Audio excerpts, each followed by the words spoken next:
Once again, we thank God with all our heart and soul and mind for all that God has done for us during these days of the convention.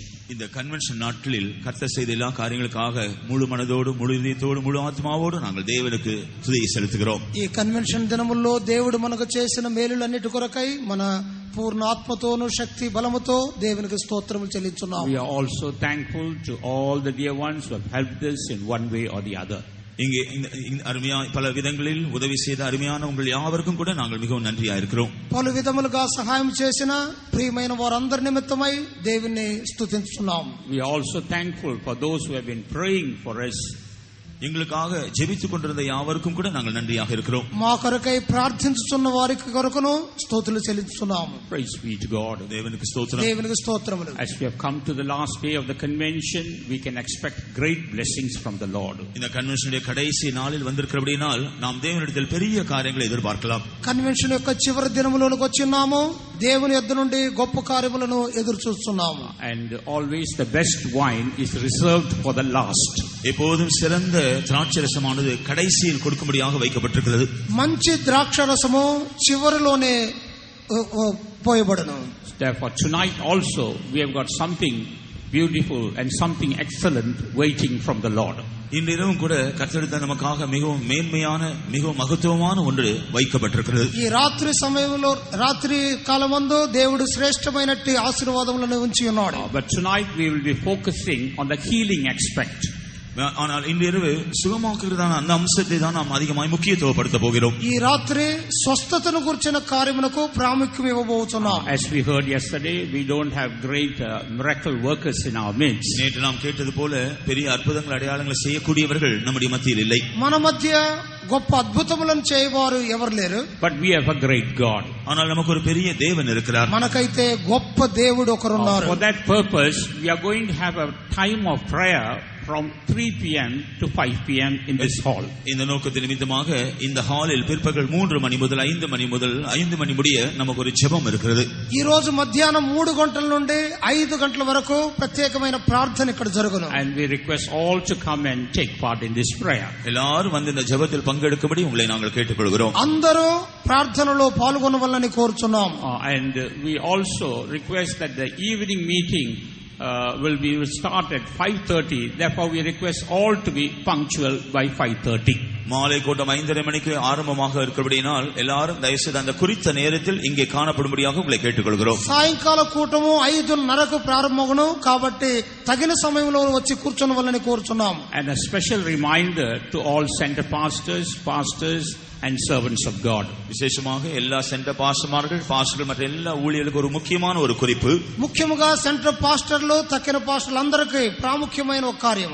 We request all of the center pastors and the servants of God to come and occupy the stage and the near surrounding places. எல்லா centre பாஸ்டர்மார்களும் மற்ற எல்லா தேவ ஊழியர்களும் வந்து இந்த மேடை சுற்றி அருகிலும் வந்து நீங்கள் காணப்பட வேண்டும் என்று உங்களை கேட்டுக்கொள்கிறோம். సెంటర్ పాస్టర్లు తక్కిన పాస్టర్లు అందరూ మీరందరూ వచ్చి స్టేజ్ కు ముందుగా కూర్చొని వాళ్ళని కోరుచున్నాం. And we don't expect any of them to be found seated in their room or on the way or talking to others. இவர்கள் ஒருவராகிலும் அவருடைய அறையில் இருக்கிறவர்களாகவோ அல்லது வழியில் நின்று பேசிக் கொண்டிருக்கிறவர்களாய் காண நாங்கள் எதிர்பார்க்கவில்லை. మీరెవరను మీ యొక్క రూముల్లోనో లేక దారుల్లోనో మాట్లాడుతూ ఉండకూడదని కోరుచున్నాము. As we are united, we can see the Lord doing great things for us. நாம் ஒன்று சேரும் பொழுது தேவன் நம்முடைய மத்தியில் பெரிய காரியங்களை செய்வதை நாம் காணலாம். మనం ఏకముగా సమకూడినప్పుడు దేవుడు గొప్ప కార్యములను చేయును. And for uniting all our hearts and minds as one in the Lord, shall we all lift up our hands and praise God? நம்ம எல்லாருடைய இருதயங்களையும் கர்த்தருக்குள் ஒரே இருதயமாக கர்த்தர் மாற்றும்படியாக நம்ம எல்லாரும் கைகளை உயர்த்தி మన హృదయములన్నిటిని ఏకీభవింపజేయలాగున చేతులెత్తి స్తోత్రించదము. Hallelujah. హల్లెలూయా. స్తోత్రం స్తోత్రం స్తోత్రం స్తోత్రం స్తోత్రం. Amen. For our meditation this morning, இந்த காலையில் நம்முடைய தியானத்திற்காக ఈ ఉదయ కాలమందు మన ధ్యానార్థమై shall we read the first 4 verses, or rather first 5 verses. Sorry, Psalms 103, the first 5 verses. 103ஆம் சங்கீதம் முதல் 5 வசனங்களை நாம் படிப்போம். 103వ కీర్తన మొదటి 5 వాక్యములు. என் ஆத்துமாவே கர்த்தரை ஸ்தோத்திரி, என் முழு உள்ளமே அவருடைய பரிசுத்த நாமத்தை ஸ்தோத்திரி. என் ஆத்துமாவே கர்த்தரை ஸ்தோத்திரி, அவர் செய்த சகல உபகாரங்களையும் மறவாதே. அவர் உன் அக்கிரமங்களை எல்லாம் மன்னித்து உன் நோய்களை எல்லாம் குணமாக்கி உன் பிராணனை அழிவுக்கு விலக்கி மீட்டு உன்னை கிருபையினாலும் இரக்கங்களினாலும் முடிசூட்டி நன்மையினால் உன் வாயை திருப்தியாக்குகிறார். கழுகுக்கு சமானமாய் உன் வயது திரும்ப வான வயது போல் ஆகிறது. Bless the Lord, O my soul, and all that is within me. Bless his holy name. Bless the Lord, O my soul, and forget not all his benefits, who forgiveth all thy iniquities, who healeth all thy diseases, who redeemeth thy soul from destruction, who crowneth thee with loving kindness and tender mercies, who satisfieth thy mouth with good things, so that thy youth is renewed like the eagles. నా ప్రాణమా యెహోవాను సన్నిధించుము, నా అంతరంగములను సమస్తమా ఆయన పరిశుద్ధ నామమును సన్నిధించుము. నా ప్రాణమా యెహోవాను సన్నిధించుము, ఆయన చేసిన ఉపకారములలో దేనిని మరువకము. ఆయన నీ దోషములన్నిటినీ క్షమించువాడు, నీ సంకటములన్నిటినీ కుదుర్చువాడు, సమాధిలో నుండి నీ ప్రాణమును విమోచించుచున్నాడు, కరుణా కటాక్షములను నీకు కిరీటముగా ఉంచుచున్నాడు. పక్షిరాజు యవనము వలె నీ యవనము క్రొత్తదగుచుండునట్లు మేలుతో నీ హృదయమును తృప్తిపరచుచున్నాడు. Praise be to God. தேவனுக்கு ஸ்தோத்திரம். దేవునికి స్తోత్రములు. In these 5 verses, we see so many things being mentioned. இந்த 5 வசனங்களில் அநேக காரியங்கள் குறிப்பிடப்பட்டிருக்கிறதை பார்க்கலாம். ఈ 5 వాక్యముల్లో ఎన్నో కార్యములను మనం చూస్తున్నాము. But this morning we are going to consider only the 5th verse. ஆனால் இன்று காலையிலே நாம் 5ஆம் வசனத்தை மாத்திரமே தியானிக்க போகிறோம். ఈ ఉదయ కాలమందు 5వ వాక్యమును మాత్రమే ధ్యానించబోతున్నాము. We have to join with the psalmist and praise God for every good thing that he has done for us. தேவன் நம்முடைய ஜீவிதத்தில் செய்த ஒவ்வொரு நன்மையான காரியத்திற்காகவும் சங்கீதக்காரனோடு கூட சேர்ந்து நாமும் தேவனை ஸ்தோத்திரிக்க வேண்டும். మనము కూడా కీర్తనకర్తతో కలిసి దేవుడు చేసిన ఉపకారం నిమిత్తమై స్తుతించవలెను. And often one main sin found in God's people is they forget the benefits of the Lord. அடிக்கடி தேவனுடைய ஜனங்களாக நமக்குள் காணப்படக்கூடிய ஒரு முக்கியமான குறை அல்லது பாவம் என்னவென்றால் நாம் தேவனை துதிக்க மறந்து விடுகிறோம் அல்லது தவறி விடுகிறோம். దేవుని బిడ్డలమైన మనలో కనబడే ఒక లోపం ఏమిటంటే ఆయన చేసిన మేలులను మరచిపోతున్నాం. Till we receive something from the Lord, we go on praying and crying and doing all things, but once we receive it, we forget his benefits. தேவனிடத்திலிருந்து ஏதாவது ஒரு காரியத்தை பெற்றுக்கொள்ளும் வரையிலும் நாம் அவரை நோக்கி முறையிடுகிறோம், அழுகிறோம், கதறுகிறோம், தேடுகிறோம். ஆனால் அந்த நன்மை பெற்றுக்கொண்ட பின்பு நாம் அவரை மறந்து விடுகிறோம். దేవుని యొద్ద నుండి ఏదైనా మేలు పొందు వరకు ఆయనకు ప్రార్థన చేస్తున్నాము, ప్రలాపించున్నాము, పొందిన తర్వాత మరచిపోతున్నాము. That's why the psalmist says, forget not all his benefits. ஆகவேதான் சங்கீதக்காரன் சொல்கிறான், அவர் செய்த சகல உபகாரங்களையும் மறவாதே. అందుకనే కీర్తనకర్త చెప్పుచున్నాడు, ఆయన చేసిన ఉపకారములను మరువవద్దు. Every day we must think of his goodness and keep praising God. ஒவ்வொருவரும் தேவன் செய்த நன்மைகளை நினைவு கூர்ந்து நாம் அவரை துதித்து ஸ்தோத்திரித்துக் கொண்டிருக்க வேண்டும். ప్రతి ఉదయము ఆయన చేసిన ఉపకారములను తలంచి స్తుతించవలెను. In the 4th verse we read, he redeems our life from destruction. 4ஆம் வசனத்திலே அவர் நம்முடைய பிராணனை அழிவுக்கு விலக்கி மீட்டிருக்கிறார். 4వ వాక్యములో మన ప్రాణమును ఆయన నాశనత నుండి విమోచించుతున్నాడు. Yes, God has preserved us both physically and spiritually. ஆம், தேவன் சரீர பிரகாரமாகவும் ஆவிக்குரிய பிரகாரமாகவும் நம்மை பாதுகாத்திருக்கிறார். అవును, దేవుడు మనలను శారీరకముగాను ఆత్మీయముగాను కాపాడి ఉన్నాడు. If not for the Lord, we may have been destroyed by the enemy. கர்த்தர் அப்படி இருந்திருக்காவிட்டால் நம்முடைய ஜீவியத்தில் நாம் எப்பொழுதோ அழிந்து போயிருந்திருப்போம். దేవుని కనికరం మన మీద ఉండకపోతే మన శత్రువులు మనల్ని నశింపజేసి ఉందరు. It's the protection of God that has brought us to the presence of God even this morning. இந்த காலையிலும் நம்மை தேவனுடைய சமூகத்தில் கொண்டு வந்திருப்பது தேவனுடைய பாதுகாக்கப்பட்ட அனுபவம் தான். దేవుని యొక్క సంరక్షణయే ఆయన సాన్నిధ్యమునకు ఉదయకాలమందు తెచ్చి ఉన్నది. He crowns our life with loving kindness and tender mercies. அவருடைய கிருபையினாலும் இரக்கங்களினாலும் அவர் நம்மை முடிசூட்டுகிறார். కరుణా కటాక్షములతో ఆయన మనలను కిరీటము ధరింపజేయుచున్నాడు. His blessings are like a crown upon our lives. அவருடைய ஆசீர்வாதங்கள் நம்முடைய ஜீவியத்தில் முடிசூட்டப்படுகிறதை போல இருக்கிறது. ఆయన యొక్క ఆశీర్వాదములు మనకు కిరీటముగా కనబడుచున్నవి. If not for the loving kindness of God and his tender mercies, we will not be able to survive in this wicked world. தேவனுடைய கிருபையும் அவருடைய இரக்கங்கள் நம் பட்சத்தில் இல்லாமல் இருந்திருக்கும் என்றால் இந்த பொல்லாத உலகத்தில் நாம் பிழைத்திருக்கவே முடியாது. దేవుని కరుణా కటాక్షములు మన మీద ఉండకపోతే ఈ దుష్ట లోకములో కాపాడబడలేము. So God blesses us and He preserves us. ஆகவே தேவன் நம்மை ஆசீர்வதிக்கிறார், நம்மை பாதுகாக்கிறார். కనుక దేవుడు మనల్ని ఆశీర్వదించి కాపాడుచున్నారు. Even during the time of meditation, we saw that because we are in the hand of the Lord, we are preserved. நாம் தியான வேளையிலும் கவனித்தோம், நாம் தேவனுடைய கையில் இருக்கிறபடியினால் பாதுகாக்கப்பட்டிருக்கிறோம். ధ్యాన సమయములో చూసి ఉన్నాము, దేవుని యొక్క హస్తములో ఉండుట వలనే కాపాడబడుతుంది. As we read in Psalms 91 verse 1, he that dwelleth in the secret place of the Most High shall abide under the shadow of the Almighty. நாம் 91ஆம் சங்கீதம் 1ஆம் வசனத்தில் படிக்கிறது போல, உன்னதமானவரின் மறைவில் இருக்கிறவன் சர்வ வல்லவருடைய நிழலில் தங்குகிறான். 91వ కీర్తనలో మహోన్నతుని చాటు నివసించువాడే సర్వశక్తిని నీడను విశ్రమించువాడు. When we are in the secret place, God preserves us. நாம் அவருடைய மறைவிடத்தில் இருக்கும் பொழுது தேவன் நம்மை பாதுகாக்கிறார். మనం ఆయన యొక్క దాగు చోటును ఉన్న ఎడల కాపాడబడదుము. And for the Lord to preserve us, what should we do? தேவன் விதமாய் நம்மை பாதுகாக்க வேண்டும் என்றால் நாம் என்ன செய்ய வேண்டும்? దేవుడు మనలను కాపాడవలనంటే మనం ఏమి చేయవలెను? We must be in the shadow, we must be in the secret place. நாம் அந்த மறைவிடத்தில் இருக்க வேண்டும். మనము దేవుని యొక్క రహస్యమైన దాగు చోటును ఉండవలెను. That secret place speaks about the will of God. இந்த மறைவிடம் தேவனுடைய சித்தத்தை தான் காண்பிக்கிறது. ఆ రహస్య స్థలమే దేవుని చిత్తము అనున్నది. In Psalms 91 verse 9, 91ஆம் சங்கீதம் 9ஆம் வசனத்தில் 91వ కీర్తన 9వ వాక్యం. there we read, because thou hast made the Lord, which is my refuge, even the Most High, thy habitation, therefore he will preserve us. எனக்கு அடைக்கலமா இருக்கிற உன்னதமான கர்த்தரை உனக்கு தாவரமாக்கிக் கொள்ளும் பொழுது அவர் உன்னை பாதுகாப்பார் என்று 9ஆம் வசனத்தில் படிக்கிறோம். యెహోవా నీవే నా ఆశ్రయమని నీవు మహోన్నతుడైన దేవుని నీకు నివాసస్థలముగా చేసుకొని ఉన్నావు. In the 14th verse we read, because he has set his love upon me, therefore will I deliver him. அவன் அன்பை என்மேல் வைத்திருக்கிறபடினால் நான் அவனை விடுவிப்பேன். 14వ వాక్యము, అతడు నన్ను ప్రేమిస్తున్నాడు కనుక నేను అతన్ని తప్పించదను. Yes, God has done his part, now we have to do our part. தேவன் அவருடைய பகுதியை செய்யும் பொழுது நாம் நம்முடைய பகுதியும் செய்ய வேண்டும். దేవుడు తన భాగమును చేశాడంటే మనము మన భాగము నెరవేర్చవలెను. We have to make God our refuge. நாம் தேவனை நம்முடைய அடைக்கலமாக வைத்துக் கொள்ள வேண்டும். మన దేవుని ఆశ్రయముగా మార్చుకొనవలెను. We have to set our love upon the Lord. நாம் நம்முடைய கர்த்தர் மேல் நம்முடைய அன்பை வைக்க வேண்டும். దేవుని ఎడల ప్రేమ కలిగిన వారమై ఉండవలెను.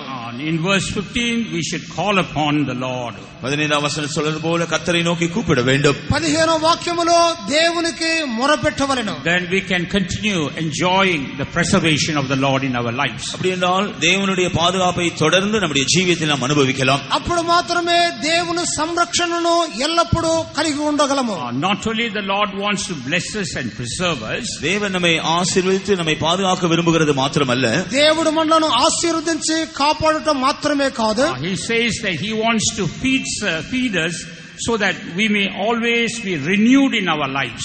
நம்முடைய ஜீவியத்தில் எப்போதும் புதுப்பிக்கப்படுவதற்கு ஏதுவாக அவர் நம்மை போஷிப்பேன் என்று சொல்கிறார். దేవుడు మనలను నూతనపరచు నిమిత్తమై పోషించుదును అని చెప్పుచున్నాడు. He wants our youth to be renewed like the eagles. அவர் நம்முடைய வாலிபம் கழுகை போல மறுபடியும் புதுப்பிக்கப்படும்படியாக விரும்புகிறார். పక్షి రాజుల వలె మన యొక్క యవ్వనమును నూతనపరచగోరుచున్నాడు. Our life or a spiritual life must always have the experience of this youthfulness.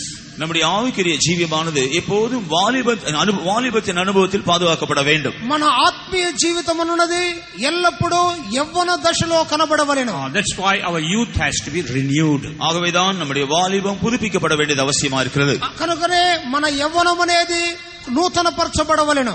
We can also replace that word renewed with another word called quickened or revived. இந்த புதுப்பித்தல் என்றதான அந்த வார்த்தை உயிர்ப்பிக்கப்படுதல் அல்லது எழுப்புதல் செய்வது என்ற அந்த பதத்திற்கும் கூட நாம் உபயோகப்படுத்தலாம். నూతనపరచబడుట అనే పదము అది జీవింపబడినట్టు అర్థమనిచ్చుతున్నది. Often we don't renew our lives or revive our lives. நாம் அடிக்கடி நம்முடைய ஜீவியத்தை புதுப்பித்துக் கொள்கிறதில்லை, எழுப்புதல் செய்வதில்லை. మనము తరచుగా మన జీవితమును నూతనపరచుకొని ఉజ్జీవములోనికి తీసుకొని రావట్లేదు. But here God renews our life by feeding us with good things. ஆனால் நன்மையினால் அவர் நம்மை போஷித்து திருப்தியாக்கி அவர் நம்முடைய ஜீவியத்தை புதுப்பிக்கிறார். దేవుడు మేలులతో మన జీవితములను నింపి మనలను నూతనపరచుచున్నాడు. Even during these days of the convention, God has been feeding us and reviving us. இந்த கன்வென்ஷன் நாட்களிலும் கூட தேவன் நம்மை போஷித்து நம்மை உயிர்ப்பித்துக் கொண்டிருந்தார். ఈ కన్వెన్షన్ దినములలో దేవుడు మనలను నూతనపరచి ఉజ్జీవము కలుగు చేస్తున్నాడు. And when we look through the word of God, we see God revives us in various ways. நாம் தேவனுடைய வசனத்தில் கவனித்து பார்க்கும் பொழுது பல விதங்களில் தேவன் நம்மை உயிர்ப்பிக்கிறதை பார்க்கலாம்.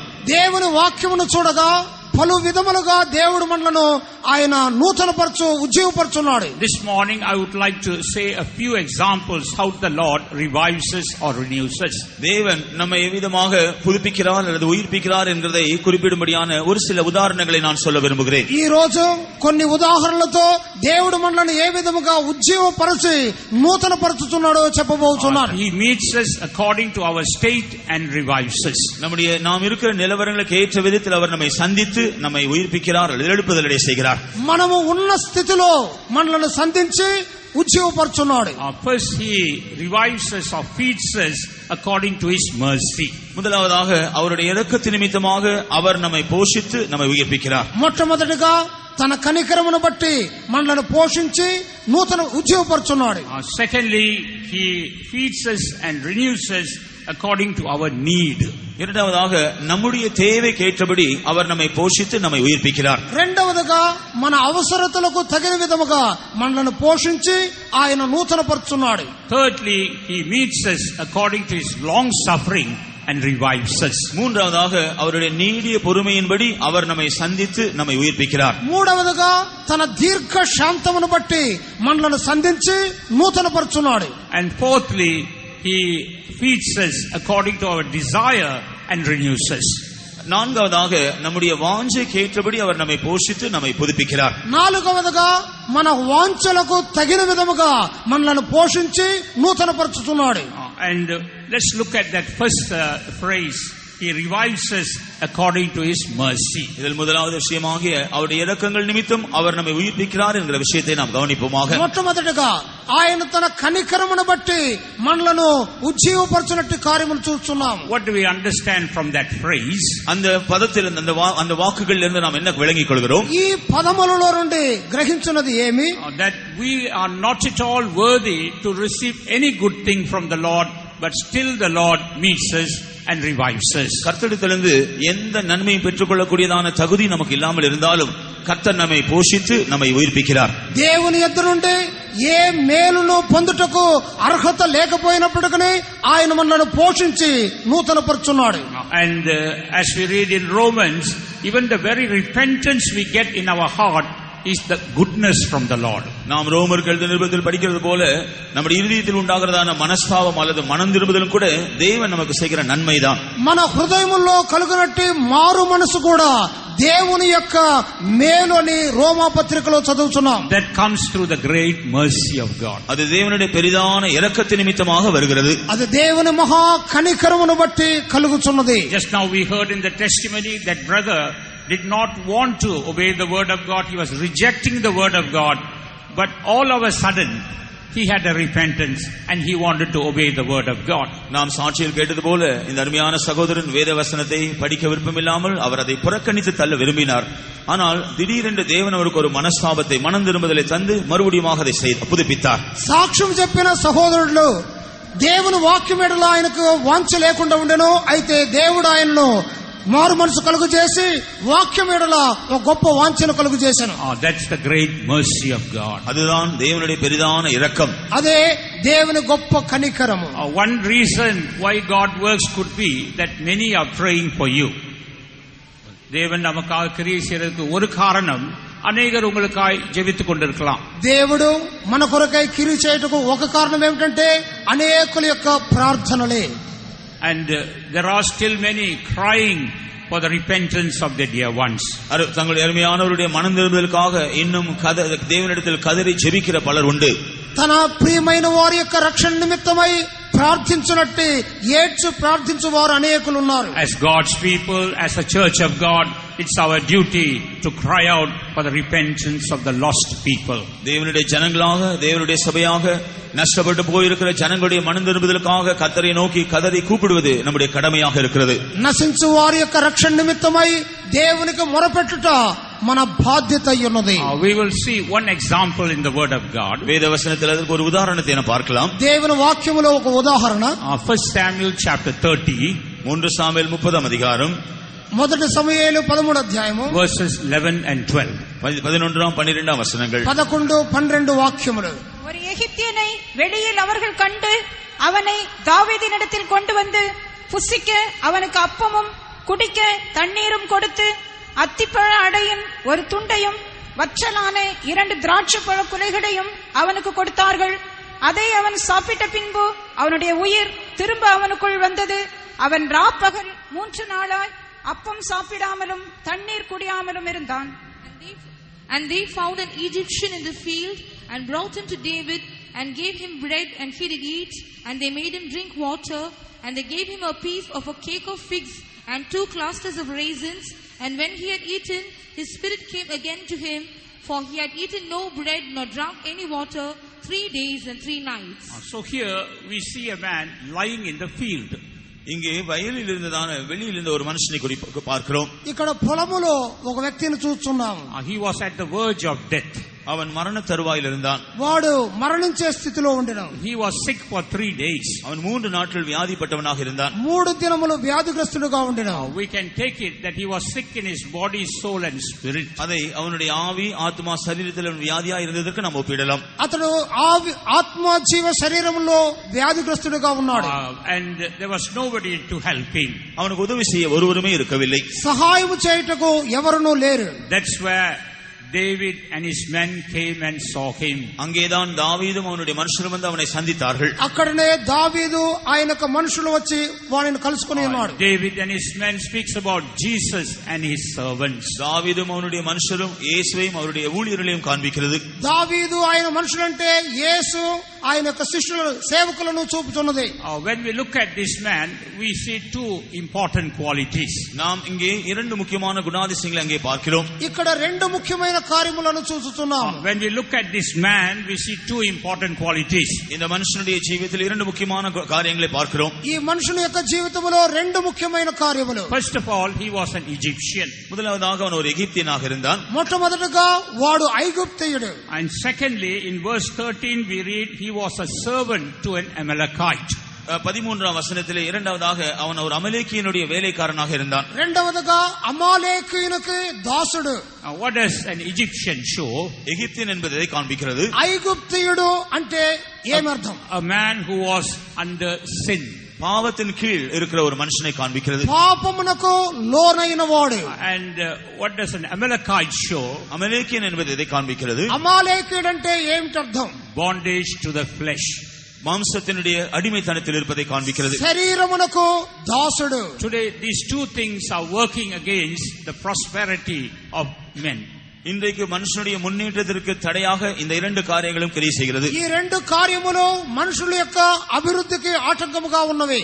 Perhaps for some time this man was enjoying the sinful pleasures. ஒருவேளை இந்த மனுஷன் ஒரு குறிப்பிட்ட காலம் வரையிலும் பாவ சந்தோஷத்தை அனுபவித்துக் கொண்டிருந்திருக்கலாம். ఒకవేళ ఈ వ్యక్తి పాప సంతోషములను అనుభవించు ఉండవచ్చును. For some time the flesh was also giving him some kind of a pleasure. ஒரு குறிப்பிட்ட காலம் வரையிலும் அவனுடைய மாம்சம் கூட ஒரு விதமான சிற்றின்பத்தை அவனுக்கு கொடுத்திருக்க கூடும். కొన్నిసార్లు శారీరక పాప సంతోషములు వానికి ఆనందము కలుగు చేయించు ఉండవచ్చును. But now he is at the verge of death. ஆனால் இப்பொழுது அவன் மரண தருவாயில் வந்து விட்டான். ఇప్పుడైతే వాడు మరణ స్థితిలో కనబడుచున్నాడు. The word of God says the wages of sin is death. வேத வசனம் சொல்கிறது பாவத்தின் சம்பளம் மரணம்.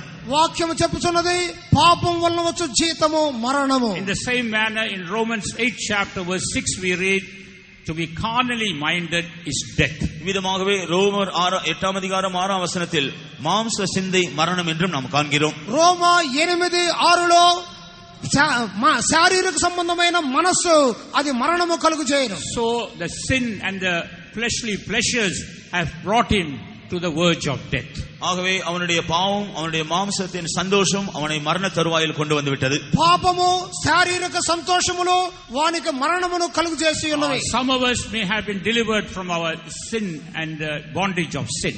நம்மில் சிலர் பாவத்திலிருந்தும் பாவத்தின் அடிமைத்தனத்திலிருந்தும் விடுதலை பெற்றிருக்கலாம். మనలో కొంతమంది పాపము నుండి పాప బానిసత్వం నుండి విడుదల పొంది ఉండవచ్చును. but the flesh may be ruling our lives. ஆனால் மாம்சமானது நம்முடைய ஜீவித்தை இன்னும் ஆண்டு கொண்டிருக்க கூடும். శరీరం అన్నది మనలను బానిసలుగా చేయుచున్నది. But the word of God says that carnal mind is death. வேதவசனம் சொல்கிறது மாம்ச சிந்தை மரணம். శరీర సంబంధమైన మనసు మరణము. And he was at the verge of death. இவன் மரண தருவாயில் இருக்கிறான். వీడు మరణ స్థితిలో ఉన్నాడు. And there was nobody to help him. அவனுக்கு உதவி செய்ய ஒருவருமே இருக்கவில்லை. సహాయము చేయ ఎవరునూ లేరు. That's the time David and his men came and ministered to him. அந்த வேளையில்தான் தாவீதும் அவனுடைய மனுஷரும் வந்து அவனுக்கு ஊழியம் செய்கிறார்கள். ఆ సమయంలోనే దావీదు తన మనుషులు వచ్చి సహాయం చేసి ఉన్నారు. And they gave him certain things to eat and drink so that he could be restored. அவன் மறுபடியுமாக ஜீவன் அடையும்படியாக புசித்து குடிக்கும்படியாக அவர்கள் சில காரியங்களை அவனுக்கு கொடுத்தார்கள். వాడు తిరిగి జీవం పొందనిమిత్తమై తిని త్రాగుటకు కొన్ని వస్తువులను ఇస్తున్నారు. First they gave him bread and then gave him water. முதலாவதாக அப்பத்தையும் அதன் பின்பு தண்ணீரையும் அவர்களுக்கு கொடுத்தார்கள். మొట్టమొదటిగా రొట్టెను తరువాత నీళ్లు ఇచ్చి ఉన్నారు. Here what does the bread show? இங்கே அப்பம் எதை காண்பிக்கிறது? రొట్టె అనగా దేన్ని చూపుతున్నది? Healing for the body. Healing for the body. அவனுடைய சரீர சுகத்தை காண்பிக்கிறது. శరీరమునకు స్వస్థత ఆరోగ్యం. Yes, they gave him healing for the body. அவனுடைய சரீரத்துக்கு முதலாவது சுகத்தை அவர்கள் கொடுக்கிறார்கள். వాని శరీరమునకు స్వస్థతను కలుగజేస్తున్నారు. And the water shows the healing for the soul. அந்த தண்ணீரானது அவனுடைய ஆத்மாவிற்கு சுகத்தை காண்பிக்கிறது. నీళ్లన్నవి తన ఆత్మకు స్వస్థతను కలుగజేస్తున్నది. Yes, when we come to David and his men, they will be able to bring healing in our body and soul. ஆம், நாம் தாவீதின் மனுஷரிடத்தில் தாவீதோடு நம்முடைய மனுஷரிடத்தில் வரும்பொழுது நம்முடைய சரீரத்திற்கும் நம்முடைய ஆத்மாவிற்கும் அவர்கள் சுகத்தை தருவார்கள். మనము దావీదు ఆయన యొక్క మనుషుల యొద్దకు వచ్చినప్పుడు వారు ఆత్మలోను శరీరములోను స్వస్థతనిచ్చుదురు. This man was in no way worthy to receive these blessings. இந்த மனுஷன் இந்த ஆசீர்வாதங்களை பெற்றுக்கொள்ள எந்த விதத்திலும் தகுதியுள்ளவன் அல்ல. ఈ ఆశీర్వాదములను పొందుటకు ఈ మనుషుడు పాత్రుడే కాదు. But it was the compassion, the mercy of God. ஆனால் தேவன் அவன் மேல் பாராட்டின இரக்கமும் மனதுருக்கமும் தான் அது. వాని ఎడల దేవుడు చూపుతున్న కనికరము ప్రేమయే. Some of us may be in that state even this morning. இந்த காலையில் நம்மிலும் சிலர் இந்த நிலைமையில் இருக்கக்கூடும். ఈ ఉదయకాలమందు మనము కూడా ఆ స్థితిలో ఉండవచ్చును. We are not at all worthy to receive anything from God. தேவனிடத்திலிருந்து எந்த ஒரு காரியத்தை பெற்றுக்கொள்ளக்கூடிய ஒரு தகுதி நமக்கு இல்லாமல் இருக்கலாம். దేవుని యొద్ద నుండి ఏ కార్యమును పొందుటకు అర్హత లేని వారమై ఉండవచ్చును. But through the mercy of God, Jesus and his men are here to help us. ஆனால் தேவனுடைய இரக்கத்தின் நிமித்தமாக நமக்கு உதவி செய்யும்படியாக இயேசு இங்கே இருக்கிறார். మనకు సహాయం చేయుటకై దేవుని కృపను బట్టి యేసు ఆయన యొక్క సేవకులు మన మధ్య ఉన్నారు. Therefore, even tonight, this morning, they are meeting you. ஆகவே இந்த காலையிலும் அவர்கள் உன்னை சந்திக்கிறார்கள். కాబట్టి ఉదయకాలమందు వారు మిమ్మల్ని సంధించుదురు. There is healing for you this morning. இந்த காலையில் உனக்கு சுகம் உண்டு. ఈ ఉదయకాలమందు స్వస్థత మీకున్నది. There is healing for your soul this morning. இந்த காலையினுடைய ஆத்மாவிற்கு சுகம் உண்டு. నీ ఆత్మకు స్వస్థత ఉన్నది. Praise be to God. தேவனுக்கு ஸ்தோத்திரம். దేవునికి స్తోత్రములు. Next we see they gave him a piece of cake made of figs. அதன் பின்பு அத்திப்பழை அடைய அவனுக்கு கொடுத்தார்கள். దానికి తర్వాత వానికి అంజూరపు అడనిచ్చి ఉన్నారు. And what does this cake of figs show? இந்த அத்திப்பழ அடை எதை காண்பிக்கிறது? అంజూరపు అడంటే దాని అర్థం ఏమిటి? When we read about fig, there are two important qualities mentioned. அத்தியை குறித்து நாம் படிக்கும் பொழுது அதை குறித்து இரண்டு முக்கியமான காரியங்கள் குறிப்பிடப்பட்டுள்ளது. అంజూరపు అడ అంటే రెండు అర్థములు ఉన్నవి. In Judges 9:11, fig speaks about sweetness and good fruit. நியாயாதிபதிகள் 9ஆம் அதிகாரம் 11ஆம் வசனத்தில் இந்த அத்தியானது மதுரத்தையும் நற்கனியையும் காண்பிக்கிறது. న్యాయాధిపతులు 9:6 వాక్యములో అంజూరపు అడ అంటే అది మధురమును అది ఆనందమును చూపుతున్నది. Yes, all this while this man was enjoying sinful pleasures. இதுவரையில் இந்த மனுஷன் பாவ சந்தோஷத்தை அனுபவித்துக் கொண்டிருந்தான். ఇంతవరకు పాప సంతోషములను అనుభవించిన వాడు He was enjoying all the fleshly pleasures. அவன் மாம்சிகமான எல்லா சந்தோஷத்தையும் அனுபவித்துக் கொண்டிருந்தான். శారీరకము సంతోషములను అనుభవించు ఉండెను. But he is delivered from that right now. ஆனால் இப்பொழுது அந்த நிலைமையிலிருந்து அவன் விடுதலையாக்கப்பட்டு விட்டான். ఇప్పుడు వాడు ఆ స్థితిలో నుండి విడుదల చేయబడి ఉన్నాడు. Now he is given figs to eat. இப்பொழுது அவன் புசிக்கும்படியாக அத்திப்பழ அடை கொடுக்கப்பட்டது. తినుటకు అంజూరపు అడ ఇవ్వబడుచున్నది. That speaks about the sweetness which comes from God's word. இது தேவனுடைய வசனத்திலிருந்து வருகிறதான மதுரத்தை காண்பிக்கிறது. అది దేవుని వాక్యం మూలముగా కలిగే మధురమును చూపుతున్నది. As we read in Psalms 119 verse 103, the word of God is sweeter than honey. நாம் 119 சங்கீதம் 13 வசனத்தில் தேவனுடைய வசனம் தேனை பார்க்கிலும் மதுரமானது என்று நாம் படிக்கிறோம். 119వ కీర్తనలో దేవుని వాక్యం అనేది తేనె కంటే మధురమైనది. Yes, now you don't need those sinful pleasures. இப்பொழுது அவன் அந்த மாம்சீக சந்தோஷத்தை புசிக்கவில்லை. ఇప్పుడు శారీరక సంతోషములు అవసరం లేదు. We don't need the sinful pleasures. அவனுக்கு இப்பொழுது பாவ சந்தோஷமோ மாம்ச சந்தோஷமோ அவசியமில்லை. పాప శారీరక సంతోషములు అవసరం లేదు. The word of God has become sweet to his soul. தேவனுடைய வசனம் அவனுடைய ஆத்மாவுக்கு மிகவும் மதுரமாய் மாறியது. దేవుని వాక్యము వాని ఆత్మకు తీపిగా మారి ఉన్నది. Secondly, this figs also speaks about good fruit. இரண்டாவதாக இந்த அத்தி நற்கனியை காண்பிக்கிறது. రెండవదిగా మంచి ఫలమును చూపుతున్నది. What does that show? அதை காண்பிக்கிறது. అది దేన్ని చూపుతున్నది? The good fruit that is created in our life when we obey God's word. நாம் தேவனுடைய வசனத்துக்கு கீழ்ப்படியும் பொழுது நம்முடைய இருதயத்தில் உருவாக்கப்படுகிறதான நற்கனி. మనము దేవుని వాక్యమునకు లోబడినప్పుడు మనలో కలిగినటువంటి మంచి ఫలమును చూపుతున్నది. What is the fruit that comes by obeying God's word? தேவனுடைய வசனத்துக்கு கீழ்ப்படியும் பொழுது நம்மில் உண்டாகிறதான கனி என்ன? దేవుని వాక్యమునకు లోబడినప్పుడు కలిగే ఫలం ఏమిటి? In Romans 6 chapter verse 22, ரோமர் 6 அதிகாரம் 22 வசனத்தில், రోమా 6:23, when we obey the word of God and become servants unto righteousness, நாம் தேவனுடைய வசனத்துக்கு கீழ்ப்படியும் பொழுது நாம் நீதியின், when we obey the word of God and become servants unto righteousness, தேவனுடைய வசனத்துக்கு கீழ்ப்படிந்து நாம் நீதியின் ஊழியர்களாய் மாறும் பொழுது, మనము దేవుని వాక్యమునకు లోబడి ఆయన యొక్క నీతికి లోబడుతున్నప్పుడు we see the fruit we get is holiness. நாம் பெற்றுக்கொள்கிறதான பலன் பரிசுத்தமாகும். మనం పొందినటువంటి ఫలము పరిశుద్ధత. Yes, as we keep obeying the word of God, as we heard on the first day, we see the holiness is being formed in our life. நாம் கேட்டதான தேவனுடைய வசனத்தின்படி முதலாம் நாள் கேட்டது போல தேவனுடைய வசனத்தை நாம் கேட்க அதன் பலனாக நமக்குள் பரிசுத்தம் உண்டாகிறது. మనము దేవుని వాక్యమునకు ఎంతగా లోబడుచున్నామో అంతగా పరిశుద్ధత మనలో పెందుచుండును. Praise be to God. தேவனுக்கு ஸ்தோத்திரம். దేవునికి స్తోత్రములు. Next he was given 2 clusters of raisins. இரண்டாவதாக 2 திராட்சை பழ கொலைகள் அவனுக்கு கொடுக்கப்பட்டன. తరువాత 2 ద్రాక్ష గెలలు ఇవ్వబడిన. We know these raisins are actually dried grapes. இந்த திராட்சை பழமானது உலர்ந்த திராட்சை பழமாகும். ఇవి ఎండిన ద్రాక్ష గెలలు. In English it's called raisins.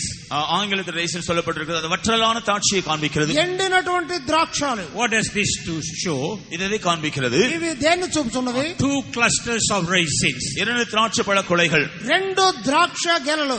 First it speaks about the joy we get when we do God's will. நாம் தேவ சித்தம் செய்யும்போது நமக்கு உண்டாகிறதான சந்தோஷத்தை முதலாவது அது காண்பிக்கிறது. దేవుని చిత్తమును చేయుటలో కలుగు సంతోషమును బయలుపరుచుతున్నది. In Psalms 40 verse 8 we read, I delight to do thy will, O God. 40ஆம் சங்கீதம் 8ஆம் வசனத்தில் உம்முடைய சித்தம் செய்ய நான் சந்தோஷப்படுகிறேன், பிரியமாக இருக்கிறேன் என்று படிக்கிறோம். 40వ కీర్తన 5వ వాక్యములో దేవా నీ చిత్తమును చేయుటలో నేను ఆనందించుచున్నాను.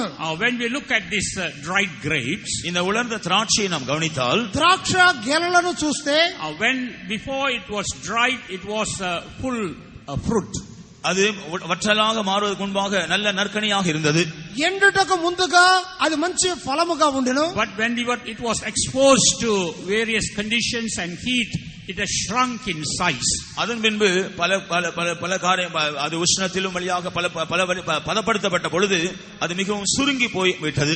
అది ఎండలో పెట్టినప్పుడు దాని యొక్క పరిమాణము తగ్గిపోతున్నది. But still the sweetness is not decreased. ஆனாலும் அதனுடைய இனிமை குறைந்து போகவில்லை. అయినను దాని యొక్క తీపి తగ్గిపోదు. In the same manner when we do God's will, இவ்விதமாக நாம் தேவனுடைய சித்தம் செய்யும் பொழுது, ఇదే విధముగా దేవుని చిత్తమును చేయనప్పుడు, I will decrease, நான் குறைய வேண்டும், నేను తగ్గవలెను.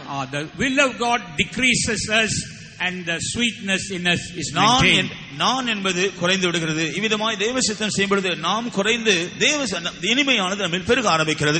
మనము తగ్గిపోవటం వలన దేవుని చిత్తమును నెరవేర్చుటలో మనలో ఉన్న తీపి అధికరించును. That's why Jesus kept that joy till the very end. இவ்விதமாக தான் இயேசு கடைசி பரியந்தம் அந்த சந்தோஷத்தை காத்துக் கொண்டார். ఈ విధముగా యేసు చివరి వరకు సంతోషమును కాపాడుకొనెను. In Hebrews 12 verse 2 we read that even while he was hanging on the cross he had the joy. எபிரேயர் 10ஆம் அதிகாரம் 2ஆம் வசனத்தில் அவர் சிலுவையில் தொங்கிக் கொண்டிருந்த பொழுதும் கூட அந்த சந்தோஷத்தை உடையவராக இருந்தார் என்று நாம் படிக்கிறோம். హెబ్రీ 12వ అధ్యాయము 2వ వాక్యములో సిలువలో వేలాడుచున్నప్పుడు సంతోషము తగ్గిపోలేదు. Praise be to God. தேவனுக்கு ஸ்தோத்திரம். దేవునికి స్తోత్రములు. And another cluster of these raisins, இந்த திராட்சை கொலையின் இன்னொரு கொலை ద్రాక్ష గెలలో రెండో కార్యం shows joy in trials and sufferings. பாடுகளிலும் பரீட்சைகளிலும் சந்தோஷப்படுகிறதை காண்பிக்கிறது. శ్రమలలో ఉపద్రవములో సంతోషము.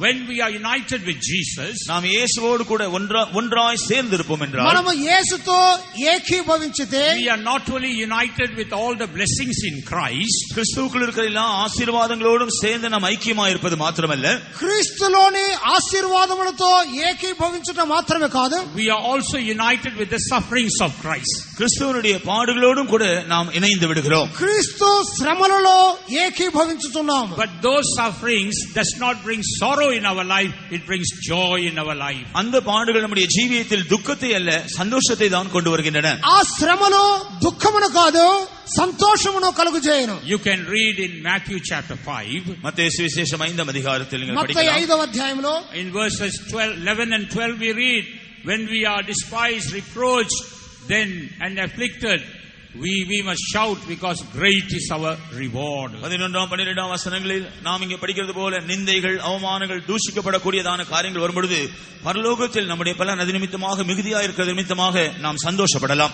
11, 12 వాక్యములలో మనం నిందించబడి హింసించబడినప్పుడు సంతోషించి ఆనందించవలను, అప్పుడు పరలోకమందు ప్రతిఫలము అధికమగును. These are the words of Jesus. இது இயேசுவின் வார்த்தைகள். ఇవి యేసు యొక్క మాటలు. He says, rejoice and shout because great is your reward. நீங்கள் சந்தோஷப்பட்டு களி கூறுங்கள், ஏனென்றால் பரலோகத்தில் உங்களுடைய பலன் மிகவும் பெரிதாக இருக்கும் என்று அவர் சொன்னார். సంతోషించి ఆనందించుడి, ఎందుకంటే పరలోకమందు మీ ప్రతిఫలము అధికముగా ఉండును. When this man were given these things to eat, we read that his spirit came again into him. இந்த மனுஷனுக்கு இந்த காரியங்கள் எல்லாம் கொடுக்கப்பட்ட பொழுது அவனுடைய உயிர் மறுபடியும் அவனுக்கு திரும்பி வந்தது என்று நாம் படிக்கிறோம். ఇవి ఆ మనుషునికి ఇచ్చినప్పుడు వాని యొక్క జీవము ప్రాణము తిరిగి వచ్చి ఉన్నది. A person who was about to die, now he has been revived. மரிப்பதற்கு ஏதுவாயிருந்ததான ஒரு மனுஷன் இப்பொழுது உயிர்ப்பிக்கப்படுகிறான். మరణ స్థితిలో ఉన్నవాడు జీవింపబడి ఉన్నాడు. A man who was going after sin and the flesh is now in the presence of God. பாவத்தின் பின்னால் மாம்சத்தின் பின்னால் சென்று கொண்டிருந்த மனுஷன் இப்பொழுது தேவ சந்நிதியில் இருக்கிறான். పాపం వెనుక శరీర కార్యముల వెనుక వెళ్ళువాడు ఇప్పుడు దేవుని సన్నిధానములో కనబడుచున్నాడు. After receiving these blessings, இந்த ஆசీర్వాதங்களை அவன் பெற்றுக்கொண்ட பின்பு ఈ ఆశీర్వాదములు పొందిన తరువాత he must come to a place of commitment. அவன் தன்னை அர்ப்பணிக்க கூடியதான ஒரு இடத்திற்கு வர வேண்டும். వారిని అప్పగించుకునే స్థితిలోనికి రావాలను. Now he must confess his allegiance to David and his men. இப்பொழுது தாவீதும் அவனுடைய மனுஷருக்கு நான் அடிமைப்பட்டவன் என்று தன்னை ஒப்புவிக்க வேண்டும். ఇప్పుడు దావీదు తన యొక్క మనుషులతో నేను మీతో కలిసి ఉందును అని చెప్పవలెను. That's why in verses 15 and 16 we read, ஆகவேதான் 15 16 வசனங்களில் நாம் படிக்கிறோம். 15, 16 వాక్యములలో where David told, his men told, can you take us to the place where your enemies are? அவர்கள் அவனிடத்தில் அந்த சத்துருக்கள் இருக்கிற இடத்திற்கு என்னை கொண்டு போவாயா என்று அவனிடத்தில் கேட்ட பொழுது, శత్రువులున్న స్థలమునకు మమ్మలను తీసుకొని వెళ్ళుదువా అని అడిగినప్పుడు, yes, he said, I will bring you there provided you don't give me into the hands of the enemy. அப்படி அவன் சொல்கிறான், நீர் என்னை கொன்று போடுவதில்லை என்று எனக்கு வாக்கு கொடுப்பீர் என்றால் நான் அங்கே உங்களை கொண்டு போவேன். నేను నన్ను వారికి అప్పగించను అని చెప్తే నేను నిశ్చయముగా వారిని చూపుతానంటున్నాడు. You must not kill me, you must not give me into the hands of my old master. நீர் என்னை கொன்று போடக்கூடாது, என்னுடைய எஜமானுடைய கையில் என்னை ஒப்பு கொடுக்கவும் கூடாது. మీరు నన్ను చంపనకూడదు, పాత యజమానునికి అప్పగించకూడదు. Yes, I don't want to be under that master anymore.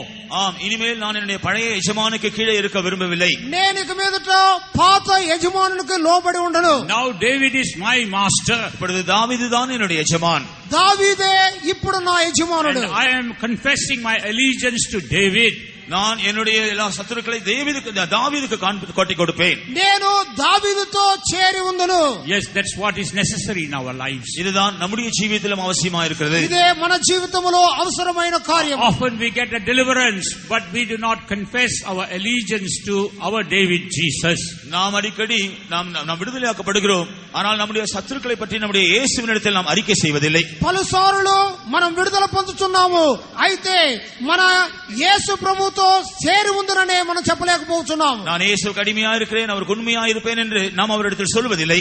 You cannot serve two masters, the word of God says. வேதவசனம் சொல்கிறது, இரண்டு எஜமானர்களுக்கு நீங்கள் ஊழியம் செய்ய முடியாது. వాక్యం చెప్పుచున్నది ఇద్దరు యజమానులకు మనం సేవ చేయలేము. If you don't serve David, then you will once again be taken by the Amalekite. நீங்கள் தாவீதுக்கு ஊழியம் செய்யாவிட்டால் மறுபடியும் அமலேக்கியன் உங்களை பிடித்துக் கொண்டு போய் விடுவான். మీరు దావీదుకు సేవ చేయకపోతే అమాలేకీయులు మిమ్మల్ని పట్టుకొని పోవుదురు. Yes, the mercy of God is meeting you this morning. ஆம், இந்த காலையில் தேவனுடைய இரக்கம்தான் உங்களோடு பேசிக் கொண்டிருக்கிறது. అవును, ఈ ఉదయ కాలమందు దేవుని కనికరము మిమ్మల్ని సంధించున్నది. Let us surrender ourselves to the mercy of God. நாம் எல்லாரும் தேவனுடைய இரக்கத்திற்கு நம்மை ஒப்புக் கொடுப்போமாக. దేవుని కనికరమునకు మనలను అప్పగించుకుందాము. Praise be to God. தேவனுக்கு ஸ்தோத்திரம். దేవునికి స్తోత్రములు. And secondly, రెండవదిగా God blesses us or feeds us according to our need. நம்முடைய தேவைக்கேற்றபடி தேவன் நம்மை போஷிக்கிறார். మన అవసరతకు తగిన విధముగా దేవుడు పోషించున్నారు. God knows our necessity and our situation. தேவனுக்கு நம்முடைய நிலவரமும் நம்முடைய அவசியங்களும் நன்றாக தெரியும். దేవుడు మన యొక్క స్థితిని, మన అవసరతలను ఎరిగి ఉన్నాడు. Some of us may be worried and troubled about our physical need. நம்முடைய சரீர பிரகாரமான தேவைகளை பற்றி நாம் அடிக்கடி கலங்கி நாம் பாரப்படுகிறோம். మన శారీరకము అవసరతలను గురించి కలత చెందుతున్నాము. But our God knows our need. ஆனால் நம்முடைய தேவனுக்கு நம்முடைய அவசியங்கள் தெரியும். మన దేవునికి మన అవసరతలు తెలియను. He is a creator of God. அவர் எல்லாவற்றையும் சிருஷ்டித்த தேவன். ఆయనే సృష్టికర్త అయిన దేవుడు. And Abraham says he is the possessor of heaven and earth. அவர் வானத்தையும் பூமியும் உடையவராகிய கர்த்தர் என்று ஆபிரகாம் சொல்கிறார். ఆయన భూమి ఆకాశములను కలిగిన దేవుడని అబ్రహాము చెప్పెను. And the psalmist says, the Lord bless thee out of Zion, who created heaven and earth. வானத்தையும் பூமியும் சிருஷ்டித்த கர்த்தர் சீயோனிலிருந்து உன்னை ஆசீர்வதிப்பாராக என்று தாவீது சொல்கிறான். కీర్తనకర్త చెప్పుచున్నాడు, భూమి ఆకాశములను సృష్టించిన యెహోవా సియోనులో నుండి నిన్ను ఆశీర్వదించును. Therefore he is able to provide all our needs. ஆகவே எல்லா நம்முடைய தேவைகளையும் நமக்கு கொடுக்க அவர் வல்லவராக இருக்கிறார். సమస్త అవసరతలను నెరవేర్చుటకు ఆయన శక్తివంతుడు. And we will see an example for this fact. இந்த சத்தியத்துக்கு ஒரு உதாரணத்தை நாம் பார்ப்போம். ఈ సత్యమును గురించి ఒక ఉదాహరణ. In 2 Samuel chapter 16, 2 சாமுவேல் 16 அதிகாரம் 2 సమూయేలు 16వ అధ్యాయం verse 2. 2 வசனம். రెండో వాక్యం. ராஜா சீபாவை பார்த்து, இவைகள் என்னத்திற்கு என்று கேட்டதற்கு, சீபா, கழுதைகள் ராஜாவின் வீட்டார் ஏறுகிறதற்கும் அப்பங்களும் பழங்களும் வாலிபர் புசிக்கிறதற்கும் திராட்சரசம் வனாந்தரத்தில் விடாய்த்து போனவர்கள் குடிக்கிறதற்குமே என்றான். And the king said unto Ziba, What meanest thou by these? And Ziba said, The asses be for the king's household to ride on, and the bread and summer fruit for the young men to eat, and the wine that such as be faint in the wilderness may drink. So here we read about a man called Ziba bringing certain eatables to David. இங்கே சீபா என்கிற ஒரு மனுஷன் தாவீதுக்கு அவருடைய மனுஷருக்கு சில புசிக்கக்கூடிய பொருட்களை கொண்டு வருகிறதை காண்கிறோம். ఈ స్థలములో సీబా అనే ఒక వ్యక్తి దావీదు తనతో ఉన్న మనుషులకు భుజించుటకు కొన్ని కార్యములు తెచ్చి ఉన్నాడు. But I would like to turn your attention to that one particular thing. அதில் இருக்கிற ஒரு குறிப்பிட்ட விஷயத்தில் உங்களுடைய கவனத்தை நான் திருப்ப விரும்புகிறேன். వీటిలో నుండి ఒక విషయమును మాత్రము మీ గమనకు తెచ్చుదును. Here we read about bread and summer fruit for the young men to eat. இங்கே வாலிபர் புசிப்பதற்காக அப்பங்களும் பழங்களும் கொண்டு வரப்பட்டன. యవనస్తులు తినుటకై వారి కొరకు ఫలములను తెచ్చి ఉన్నాడు, రొట్టెలను. And wine was brought to those who are faint in the wilderness. வனாந்தரத்தில் விடாய்த்து போனவர்களுக்காக திராட்சை ரசம் கொண்டு வரப்பட்டது. అరణ్యములో అలసిపోయిన వారికి ద్రాక్షారసము. So what does this bread show?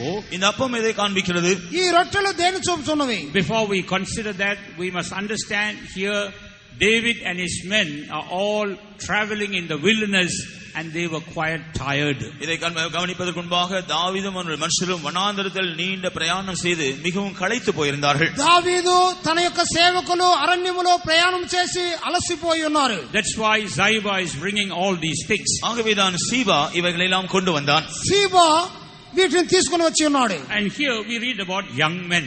இங்கே வாலிபரை குறித்து காண்கிறோம். యవనస్తులను గురించి చదువుచున్నాము. Yes, God wants to renew our youth. ஆம், தேவன் நம்முடைய வாலிபத்தை புதுப்பிக்க விரும்புகிறார். అవును, దేవుడు మన యవనతను నూతన పరచుకోరుచున్నాడు. He wants to renew our strength. நம்முடைய பெலனை அவர் புதுப்பிக்க விரும்புகிறார். మన బలమును నూతన పరచుకోరుచున్నాడు. As we travel in the wilderness, நாம் இந்த வனாந்தரத்தில் பிரயாணம் செய்யும் பொழுது అరణ్యములో ప్రయాణం చేయనప్పుడు there is every possibility for us to become weak and tired. நாம் பலவீனப்பட்டு போக களைத்து போகக்கூடியதான எல்லா சாத்தியங்களும் உண்டு. మనము బలహీనులమై అలసిపోయే స్థితికి వచ్చుటకు హేతువులు ఉన్నవి. But at that time we have to be renewed and revived. ஆனால் அந்த வேளையில் தான் நாம் புதுப்பிக்கப்பட வேண்டும், உயிர்ப்பிக்கப்பட வேண்டும். ఆ సమయంలోనే మనము తిరిగి జీవమును పొందవలెను. And what does the bread show here? இந்த இடத்திலே அப்பம் எதை காண்பிக்கிறது? ఇక్కడ ఆ రొట్టెలు దేని చూపుతున్నవి? Bread shows about the revelation of Jesus Christ. இது இயேசு கிறிஸ்துவை பற்றிய வெளிப்படுத்தலை காண்பிக்கிறது. యేసు క్రీస్తును గురించిన ప్రకటన. Jesus said in John chapter 6 verse 35, யோவான் சுவிசேஷம் 6 அதிகாரம் 35 வசனத்தில் இயேசு சொன்னார், యోహాను సువార్త 6:31లో I am the bread from heaven. வானத்திலிருந்து வந்த அப்பம் நானே என்று சொன்னார். పరలోకము నుండి వచ్చిన రొట్టెను నేనే. Yes, this bread from heaven, the true manna, the Lord Jesus Christ is able to sustain us in the wilderness. இந்த அப்பம் வானத்திலிருந்து இறங்கி வந்த இந்த அப்பம், வானத்தின் அப்பம், கர்த்தராகிய இயேசு கிறிஸ்துவாகிய இந்த அப்பம் உண்மையாகவே வனாந்தரத்தில் நம்மை தாங்கக்கூடியதாக இருக்கிறது. పరలోకము నుండి వచ్చి దిగి వచ్చిన మన్నానే యేసు అరణ్య మార్గములో మనలను ఆదుకొనుటకు శక్తి గలది. As we know, the children of Israel were eating manna daily in the wilderness. இஸ்ரவேல் ஜனங்கள் வனாந்தரத்தில் இருந்த நாட்களில் அனுதினமும் மன்னாவை புசித்தார்கள் என்று நாம் அறிவோம். ఇశ్రాయేలీలు అరణ్యములో ఉన్నప్పుడు అనుదినము మన్నాను భుజించిరి. They did not have any other type of food but only manna. அவர்களுக்கு வேற எந்த விதமான ஆகாரங்களும் இருக்கவில்லை, மன்னாவை மாத்திரம்தான் அவர்கள் புசித்தார்கள். వారికి తక్కిన ఏ విధమైన ఆహారం లేదు, మన్నా మాత్రమే. To renew our youth, we need this revelation of Jesus Christ. நம்முடைய வாலிபத்தை புதுப்பிப்பதற்காக இயேசுவை பற்றிய வெளிப்படுத்தல் நமக்கு மிகவும் அவசியம். మన యవ్వనత నూతనపరచబడవాలంటే యేసును గూర్చిన ప్రకటన అవసరము. Every Sunday we get a revelation from the servants of God. ஒவ்வொரு ஞாயிற்றுக்கிழமையும் தேவ ஊழியரிடத்திலிருந்து நாம் இந்த வெளிப்படுத்தல்களை பெற்றுக் கொள்கிறோம். ప్రతి ఆదివారము దైవ సేవకుల మూలముగా ప్రకటనలు దొరుకుతున్నవి. But daily in our life we must seek for this manna wherever we are. நாம் அனுதினமும் எந்த இடத்தில் இருந்தாலும் இந்த மன்னாவை தேட வேண்டியது அவசியமாகும். ప్రతి దినము మనం ఎక్కడున్ననో ఈ మన్నాను పొందవలెను. And that manna is sufficient to take us through the wilderness. அந்த மன்னாதான் இந்த வனாந்தரத்திலே நம்மை கொண்டு போவதற்கு போதுமானதாக இருக்கிறது. అరణ్యములో విజయవంతముగా మనలను నడిపించుటకు మన్నా చాలినది. Another thing that is necessary for us to preserve the newness in our life, நம்முடைய ஆவிக்குரிய ஜீவியத்தின் அந்த புதுமையை பாதுகாத்துக் கொள்வதற்கு அவசியமா இருக்கிற இன்னொரு விஷயம் என்னவென்றால், మన ఆత్మీయతలో నూతనత్వమును కాపాడుటకు ఇంకొక కార్యం ఏమిటంటే we need summer fruits. நமக்கு பழங்கள் அவசியம். Summer fruits. நம்மை கோடைகால பழங்கள், ఎండాకాలము దొరికే ఫలాలు కావాలి. We need summer fruits in order to keep us renewed in our life. நம்முடைய ஆவிக்குரிய ஜீவியத்தை புதுப்பித்துக் கொள்வதற்காக நமக்கு அந்த கோடை காலத்து பழங்கள் அவசியம். వేసవి కాలపు ఫలములు మన ఆత్మీయతను కాపాడుటకు అవసరమై ఉన్నవి. What does summer fruits show in our life? நம்முடைய ஜீவியத்தில் இந்த கோடை காலத்து பழங்கள் எதை காண்பிக்கின்றன? వేసవి కాలపు ఫలములంటే దేన్ని చూపుతున్నవి? Summer fruits speaks about the revelation of the coming of the Lord. இந்த கோடை காலத்து பழங்கள் என்பது கர்த்தருடைய வருகையை பற்றிய வெளிப்படுத்தலை காண்பிக்கிறது. వేసవి ఫలములంటే ప్రభు రాకడను గురించిన ప్రకటనను చూపుతున్నది. If we read in Matthew chapter 24 verse 32, மத்தேயு சுவிசேஷம் 24 அதிகாரம் 32 வசனத்தில், మత్తయి 24:32లో when we see the fig branches blossoming, அத்தி மரம் துளிர் விடும் பொழுது, అంజూరపు చెట్టు అది చిగుర్చినప్పుడు we know the summer is near. வசந்த காலம் சமீபமாக இருக்கிறது என்று அறிந்து கொள்ள வேண்டும். వసంత కాలము సమీపమని ఎరుగుచున్నాము. Once the fruit is complete, the summer is complete. அந்த பழமானது அது பக்குவம் அடையும் பொழுது அந்த வசந்த காலம் முடிவடையும். ఫలం అనేది ఫలించినప్పుడు వసంత కాలము నెరవేర్చబడుతున్నది. In English it's called summer. ஆங்கிலத்திலே கோடை காலம் என்று சொல்லப்பட்டிருக்கிறது. ఇంగ్లీష్ భాషలో వేసవి కాలం అని రాయబడింది. It's a hot time. அது மிக உஷ்ணமான ஒரு வேளை, చాలా వేడి కలిగే కాలం. We can either be hot for God or hot for the world. நாம் ஒன்று கர்த்தருக்காக அனலுள்ளவர்களாய் இருக்க வேண்டும், அல்லது உலக காரியங்களில் அனலுள்ளவர்களாய் இருக்க வேண்டும். మనం ఒకటి ప్రభు కొరకై వేడిగా ఉండవలను, లేకపోతే లోక కార్యముల్లో వేడిగా ఉండవలను. But the summer fruits helps us to be hot or fervent for the Lord. இந்த கோடை காலத்து பழங்கள் கர்த்தருக்காக நாம் அனலுள்ளவர்களாக அக்கினியா இருக்க உதவி செய்கிறது. వేసవి కాలపు పండ్లంటే దేవుని కొరకై ఉజ్జీవంగా ఉండటం చూపుతున్నది. Only those who are hot for the Lord will be revived and be waiting for the coming of the Lord. கர்த்தருக்காக அனலுள்ளவர்களாக இருக்கிறவர்கள் மாத்திரமே உயிர்ப்பிக்கப்பட்டவருடைய வருகைக்காக காத்திருப்பார்கள். దేవుని కొరకై మనం చాలా ఉగ్రత కలిగి ఉంటే ప్రభు రాకడకు సిద్ధపడగలము. When we look at the Laodicean church, லவோதிக்கேய சபையை குறித்து நாம் கவனித்தால் లవోదికీయ సంఘమును చూసినప్పుడు they were not hot for the Lord. அவர்கள் கர்த்தருக்கு அனலுள்ளவர்களாக இருக்கவில்லை. వారు దేవుని కొరకై వేడి కలిగి ఉండలేదు. They were in a very lukewarm state. அவர்கள் வெதுவெதுப்பான நிலைமையில் தான் இருந்தார்கள். వాళ్ళు నిలువెప్పని స్థితిలో ఉండిరి. Then what does the Lord, the Spirit of God, counsel them? அப்பொழுது கர்த்தருடைய ஆவியானவர்களுக்கு கொடுத்த ஆலோசனை என்ன? దేవుని ఆత్మ వారికి ఇచ్చిన ఆలోచన ఏమి? In Revelation chapter 3, வெளிப்படுத்தல் 3ஆம் அதிகாரம் ప్రకటన 3వ in అధ్యాయం verse 18, 15ஆம் வசனத்தில் 15వ వాక్యం 18ஆம் வசனத்தில் 18వ వాక్యం I counsel thee to buy of me. I counsel thee to buy from me. நீ உன்னை கீழ்ப்பானதை உன்னை விட்டு அகற்ற வேண்டும் என்று நான் உனக்கு ஆலோசனை கொடுக்கிறேன். என்னிடத்திலிருந்து இந்த காரியத்தை நீ வாங்க வேண்டும் என்ற ஆலோசனை கூறப்பட்டது. నా యొద్దకు వచ్చి కొనవలెను అని ఆలోచన చెప్పుచున్నారు. What are things we have to buy from God? நீ தேவனிடத்திலிருந்து வாங்கிக் கொள்ள வேண்டிய காரியங்கள் என்ன? దేవుని యొద్ద కొనవలసిన కార్యములు ఏమిటి? Gold tried in the fire. நெருப்பில் புடமிடப்பட்ட பொன். అగ్నిలో పుడము వేయబడిన బంగారం. You have to buy white raiment. வெண் வஸ்திரத்தை நீ வாங்கிக் கொள்ள வேண்டும். తెల్లని వస్త్రములు. You have to buy eye salt to anoint your eyes. கண்களுக்கு கழிக்கத்தை நீ வாங்கிக் கொள்ள வேண்டும். కన్నులకు కాటుకను కొనవలెను. These are things, fruits of the summer. இதுதான் கோடை காலத்து பழங்கள் காண்பிக்கிறது. ఇవే వేసవి కాలము పండ్లు అని చెప్పుచున్నవి. When we are in the summer season, we should have all these qualities. நாம் இந்த கோடை காலத்தில் இருக்கும் பொழுது இந்த எல்லா காரியங்களும் நமக்கு இருக்க வேண்டும். ఈ వేసవి కాలములో ఈ కార్యములన్నీ మనకు ఉండవలెను. We must have gold tried in fire. நெருப்பில் புடமிடப்பட்ட பொன் நமக்கு இருக்க வேண்டும். అగ్నిలో పుటము వేయబడిన బంగారము ఉండవలెను. That speaks about faith life. அது விசுவாச ஜீவியத்தை குறிக்கிறது. విశ్వాస జీవితమును చూపుచున్నది. Last night we heard about it. நாம் நேற்று அதை குறித்து கவனித்தோம். నిన్న రాత్రి దాన్ని విని ఉన్నాము. Where was Abraham standing when the Lord met him? Abraham கர்த்தர் தன்னை சந்தித்த பொழுது எங்கே இருந்தான்? అబ్రహాము దేవుడు తనను సంధించినప్పుడు ఎక్కడ ఉండెను? He was at the tent door in the heat of the day. அவன் பகலின் உஷ்ணமான வேளையில் தன்னுடைய கூடார வாசலில் இருந்தான். ఆయన గుడారం ఎదుట ఆ ఎండలో నిలబడి ఉన్నాడు. What does the heat of the day show? பகலின் உஷ்ணமான வேளை எதை காண்பிக்கிறது? పగలు ఎండ దేని చూపుతున్నది? He had gone through trials of faith. அவன் விசுவாசத்தின் பரீட்சையில் கடந்து சென்றதை காண்பிக்கிறது. విశ్వాసపు శోధనలో వెళ్ళి ఉన్నాడు. But he was standing firm. ஆனால் அவன் உறுதியாக நின்று கொண்டிருந்தான். స్థిరముగా నిలబడెను. His youth was renewed. அவனுடைய வாலிபம் புதுப்பிக்கப்பட்டது. వాని యవ్వనోత్త దశ నూతనపరచబడెను. Though he was about 100 years, but he was like a young man. அவன் 100 வயதிலுள்ள இருந்தாலும் ஒரு வாலிபனை போலவே அவன் இருந்தான். 100 సంవత్సరముల వయసున్నను యవ్వనస్తుడుగా కనబడుచున్నాడు. His faith was not decreased. அவனுடைய விசுவாசம் குறைந்து போகவே இல்லை. విశ్వాసము తగ్గిపోలేదు. Praise be to God. தேவனுக்கு ஸ்தோத்திரம். దేవునికి స్తోత్రం. God wants us to buy this from him.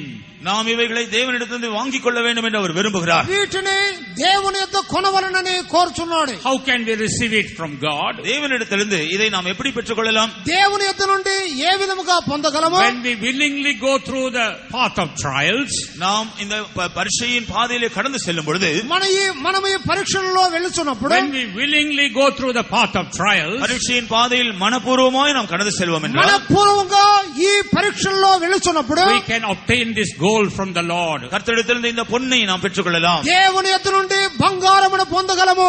Next we must receive white raiment. அதன் பின்பு நாம் வெண் வஸ்திரத்தை வாங்கிக் கொள்ள வேண்டும். తరువాత తెల్లని వస్త్రములు. White raiment speaks about God's righteousness and holiness. இந்த வெண் வஸ்திரமானது தேவனுடைய நீதியையும் பரிசுத்தத்தையும் குறிக்கிறது. తెల్లని వస్త్రములంటే దేవుని నీతి పరిశుద్ధత. Yes, the Lord takes us through various trying situations to make us white as snow. ஆம், தேவன் நம்மை பஞ்சை போல வெண்மையாய் மாற்றுவதற்காக பரீட்சிக்கப்படுகிறதான சூழ்நிலைகளை நம்மை கொண்டு போகிறார். పలు విధములైన పరీక్షల మూలముగా తీసుకొని వెళ్లి దేవుడు మనలను ఆయన పరిశుద్ధపరచుకోరుచున్నాడు. It takes us through the furnace so that we may become pure. நாம் சுத்தவான்களாய் மாறுவதற்காக அவர் சூளையினூடாக கொண்டு போகிறார். మనము శుభ్రపరచబడిన నిమిత్తమై ఆయన అగ్ని మూలముగా నడిపించును. As we go through, we see God imparts His righteousness and holiness. அந்த பாதையில் நாம் கடந்து போகும்பொழுது தேவனுடைய நீதியும் அவருடைய பரிசுத்தத்தையும் நமக்குள் கொண்டு வருகிறதை நாம் பார்க்கலாம். ఆ మార్గములో వెళ్ళినప్పుడు దేవుని నీతి పరిశుద్ధత మనలోనికి వచ్చును. Next we have to anoint our eyes with eye salve. அடுத்தபடியாக நம்முடைய கண்களுக்கு கலிக்கம் போட வேண்டும். మన కన్నులకు కాటుక వేయబడవలెను. What does this show? இது எதை காண்பிக்கிறது? ఇది దేన్ని చూపుచున్నది? The renewal of our vision. நம்முடைய தரிசனம் புதுப்பிக்கப்படுவதை మన குறிக்கிறது. దర్శనము నూతన The పరచబడవలెను. vision of the coming of the Lord. கர்த்தருடைய வருகையை பற்றியதான தரிசனம். ప్రభు రాకడను గురించిన దర్శనము. The vision of the inheritance God is preparing for us. தேவன் நமக்காக ஆயத்தப்படுத்திக் கொண்டிருக்கிற சுதந்திரத்தை பற்றிய தரிசனம். దేవుడు సిద్ధపరచున్న స్వాస్థ్యమును గురించిన దర్శనము. The vision about New Jerusalem and Zion. புதிய எருசலேமை பற்றிய சியோனை பற்றிய தரிசனம். నూతన యెరూషలేము సియోనులను గురించిన దర్శనము. Yes, as we renew, we can press forward. ஆகவே நாம் இவைகளை பெற்றுக்கொண்டு முன்னேறி செல்ல வேண்டும். మనము వీటిని పొంది నూతన పరచబడి ముందుకు కొనసాగవలెను. Our vision must be bright. நம்முடைய தரிசனம் எப்போதும் தெளிவாய் பிரகாசமாய் இருக்க మన வேண்டும். దర్శనము ప్రకాశించబడవలెను.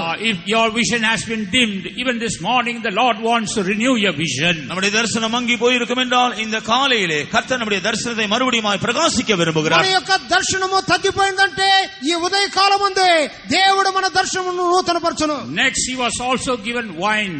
அது மாத்திரமல்ல, அவனுக்கு திராட்சரசம் கொடுக்கப்பட்டது. వానికి ద్రాక్షరసం ఇవ్వబడిన. So that all the faintings may leave us. இங்கே விடாய்த்து போன அனுபவங்கள் எல்லாம் நீங்கும்படியாக అలసటలు తీర్చబడుటకై.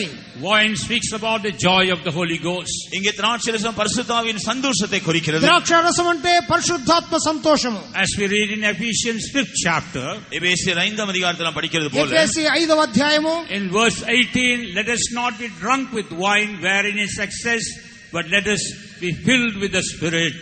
இங்கே நாம் துன்மார்க்கத்துக்கு ஏதுவான மதுபான வெறியினால் நிரப்பப்படாமல் ஆவியினால் நாம் நிரப்பப்பட வேண்டும் என்று சொல்லப்பட்டிருக்கிறது. మనము మద్యపానముతో నింపబడక ఆత్మతో నింపబడవలెను. Not the joys of the world, but the joy of the Holy Ghost. உலகத்தின் சந்தோஷத்தினால் அல்ல, பரிசுத்தாவின் சந்தோஷத்தினால் நாம் நிரப்பப்பட வேண்டும். లోక సంతోషములు కాదు, పరిశుద్ధాత్మ సంతోషమే కావలెను. And when we are filled with the joy of the Holy Ghost, we are strengthened. பரிசுத்தாவின் சந்தோஷத்தினால் நாம் நிரப்பப்படும் பொழுது நாம் பலப்படுத்தப்படுகிறோம். పరిశుద్ధాత్మ సంతోషంతో నింపబడినప్పుడు బలము కలుగును. And God knows our need. That's why He is sending the rain of the Holy Spirit in our midst. தேவனுக்கு நம்முடைய தேவை தெரியும். ஆகவேதான் நம்முடைய மத்தியில் இந்த பரிசுத்தாவின் மழையை அவர் அனுப்பி கொண்டிருக்கிறார். దేవుడు మన అవసరతలను ఎరిగి ఉన్నాడు కనుకనే పరిశుద్ధాత్మ యొక్క కుమ్మరింపును కలుగజేయుచున్నాడు. From the beginning of our convention, we were able to taste the outpouring of the Holy Spirit in our midst. நம்முடைய கன்வென்ஷனுடைய ஆரம்பத்திலிருந்தே பரிசுத்தாவின் பெருமாரியை நாம் ருசிக்க கூடியதாக இருக்கிறது. కన్వెన్షన్ యొక్క ప్రారంభం అంటే పరిశుద్ధాత్మ యొక్క గొప్ప వర్షమును అనుభవించున్నాము. All your faintings has been removed. எல்லா விடாய்த்து போன அனுபவங்கள் எல்லாம் நீக்கப்படுகிறது. అలసటలు తీర్చబడును. Yes, we can press forward towards the coming of the Lord. ஆம், கர்த்தருடைய வருகையை நோக்கி நாம் முன்னேறி செல்லலாம். ప్రభు రాకడ కొరకై ముందుకు కొనసాగగలము. Praise be to God. தேவனுக்கு ஸ்தோத்திரம். దేవునికి స్తోత్రములు. And thirdly, మూడవదిగా God blesses us according to His long suffering. தேவன் அவருடைய நீடிய பொறுமையின்படி அவர் நம்மை போஷித்து நம்மை உயிர்ப்பிக்கிறார். దేవుడు తన దీర్ఘ శాంతమును బట్టి మనల్ని పోషించి ఆయన మనల్ని నూతనపరచును. As we read in 1 Peter 3rd chapter, 1 பேதுரு 3ஆம் அதிகாரத்தில் நாம் படிக்கிறது போல, మొదటి పేతురు 3వ అధ్యాయంలో in verse 21 the Lord says, 21ஆம் வசனத்திலே நாம் பார்க்கிறோம், 21వ వాక్యములో చూస్తున్నాం, God is long suffering. தேவன் நீடிய பொறுமை உள்ளவராய் இருக்கிறார். దేవుడు దీర్ఘ శాంతము గలవాడు. Why is He long suffering? அவர் ஏன் நீடிய பொறுமை உள்ளவராய் ఆయన இருக்கிறார்? ఎందుకు దీర్ఘ శాంతముతో ఉన్నాడు? So that none may perish. ஒருவனாகிலும் கெட்டு போகாமல் இருப்பதற்காக. ఎవడును నశించుట ఇష్టము లేదు. He wants all men to be saved. எல்லா மனுஷரும் ரட்சிக்கப்பட வேண்டும் என்று அவர் விரும்புகிறார். మనుషులందరూ రక్షించబడవలెను. He wants all men to come to the knowledge of the truth. எல்லாரும் சத்தியத்தை அறிகிற அறிவை அடைய வேண்டும் என்றும் அவர் விரும்புகிறார். జనులందరూ సత్యమును గూర్చిన గ్రహింపును పొందవలెను.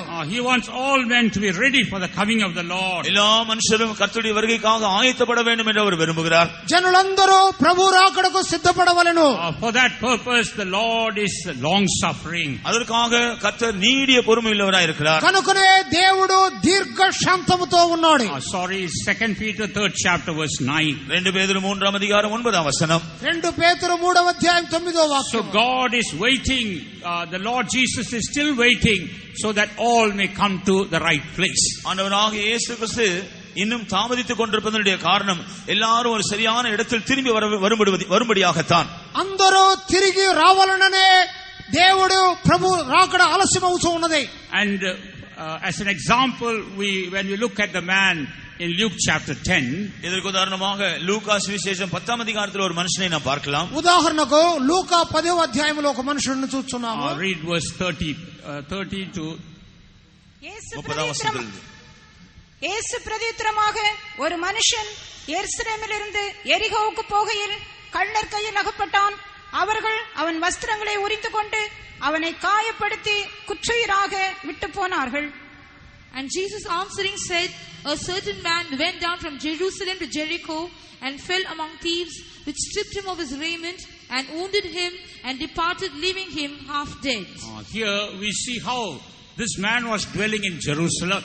இங்கே இந்த மனுஷன விதமாக எருசலேமிலிருந்து வந்தான் என்று காண்கிறோம். ఈ మనుషుడు యెరూషలేములో నుండి వచ్చున్నాడు. He was enjoying the presence of God. அவன் தேவ சமூகத்தை அங்கே அனுபவித்துக் கொண்டிருந்தான். దేవుని సాన్నిధ్యమును అనుభవించినవాడు. Enjoying the fellowship of the saints. பரிசுத்தவான்களின் ஐக்கியத்தை அனுபவித்துக் கொண்டிருந்தான். పరిశుద్ధుల ఐక్యతను అనుభవించినవాడు. He had the hope of inheritance in his life. தன்னுடைய ஜீவியத்தில் தேவன் தனக்கு வைத்திருக்கிற சுதந்திரத்தை பற்றிய நம்பிக்கையுள்ளவனாக இருந்தான். దేవుడిచ్చిన స్వాస్థ్యమును గురించిన నిరీక్షణతో ఉన్నవాడు. But all of a sudden something has happened. ஆனால் சடுதியாக ஒரு காரியம் சம்பவித்தது. హఠాత్తుగా ఒక కార్యం జరిగింది. He was attracted by Jericho. அவன் எரிகோவினாலே கவர்ந்து இழுக்கப்பட்டான். ఎరుకో చేత ఆకర్షించబడి ఉన్నాడు. We know that Jericho was a cursed city. எரிகோ என்பது சபிக்கப்பட்ட ஒரு பட்டணம் என்று தெரியும். ఎరికో శాపగ్రహితమైన పట్టణం. All things in Jericho are cursed. எரிகோவில் காணப்படுகிற எல்லாம் சபிக்கப்பட்டவைகள். ఎరికోలో ఉన్నవన్నీ శపించబడినవే. Now his eyes have fallen upon Jericho. இப்பொழுது அவனுடைய கண்கள் எரிகோவின் மேல் பதிக்கப்பட்டது. వాని కన్నులు ఎరికో మీద కేంద్రీకరించబడిన. Little by little he is losing the experience of Jerusalem. கொஞ்சம் கொஞ்சமாக அந்த எருசலேமின் அந்த அனுபவங்களை அவன் இழந்து போகிறான். కొంచెం కొంచెంగా యెరూషలేము అనుభవములు పోగుతున్నవి. And one day he made up his mind to leave Jerusalem. இப்பொழுது எருசலேமை விட்டு போகும்படியாக ஒரு நாள் அவனுடைய மனதில் தீர்மானித்து விட்டான். చివరగా యెరూషలేమునే వదిలిపెట్టవాలని తీర్మానించి ఉన్నాడు. There he is going towards Jerusalem, towards Jericho. இப்பொழுது அவன் எரிகோவை நோக்கி போகிறான். యెరికోకు వెళ్ళుచున్నాడు. And the thieves fell upon him. அப்பொழுது அவன் கள்ளர் கையில் அகப்பட்டுக் கொண்டான். దొంగల చేత చిక్కబడెను. They stripped him of his raiment. அவர்கள் அவனுடைய வஸ்திரத்தை உரிந்து கொண்டார்கள். వారి యొక్క వస్త్రములను తీసివేసి They wounded him, departed, leaving him half dead. அவனை காயப்படுத்தி குற்றுயிராக அவனை விட்டுவிட்டு போனார்கள். గాయపరిచి కొర ప్రాణముతో వదిలిపెట్టి వెళ్ళి ఉన్నారు. And there he is lying where nobody could help him. இங்கே தனக்கு ஒருவரும் உதவி செய்ய முடியாத நிலையில் அவன் கிடக்கிறான். వాడు ఇప్పుడు పడిపోయి ఉన్నాడు. ఎవరునూ సహాయం The చేయటం priest లేదు. could not help him. ஆசாரியன் அவனுக்கு உதவி செய்ய முடியவில்லை. యాజకులు సహాయం The చేయలేదు. Levite could not help him. லேவியனும் அவனுக்கு உதவி செய்ய முடியவில்லை. లేవీయులు సహాయం చేయలేదు. He thought that this priest and Levite could help him in this situation. இந்த சூழ்நிலையில் அந்த லேவியன் தனக்கு உதவி செய்வான் என்று அவன் எதிர்பார்த்தான். ఆ పరిస్థితుల్లో లేవీయులు వచ్చి సహాయం చేయదురని తలంచెను. He thought the priest could help him. ஆசாரியன் தனக்கு உதவி செய்வான் என்று அவன் நினைத்தான். యాజకులు వచ్చి సహాయం చేయదురని ఎదురు చూచెను. But they could not help him. ஆனால் அவர்களுக்கோ அவனுக்கு உதவி செய்ய முடியவில்லை. వారు సహాయం చేయలేకపోయారు. And there we see the Lord coming in the form of a Samaritan. இங்கே கர்த்தர் ஒரு நல்ல சமாரியனுடைய உருவத்தில் வருகிறதை பார்க்கிறோம். ప్రభు అయితే మంచి సమరయుని వలె వచ్చి సహాయం చేసెను. We read that he had compassion on him. அவனை கண்டு மனதுருகினான் என்று நாம் படிக்கிறோம். వాడి మీద జాలి పడెను. Yes, the Samaritan was compassionate towards him.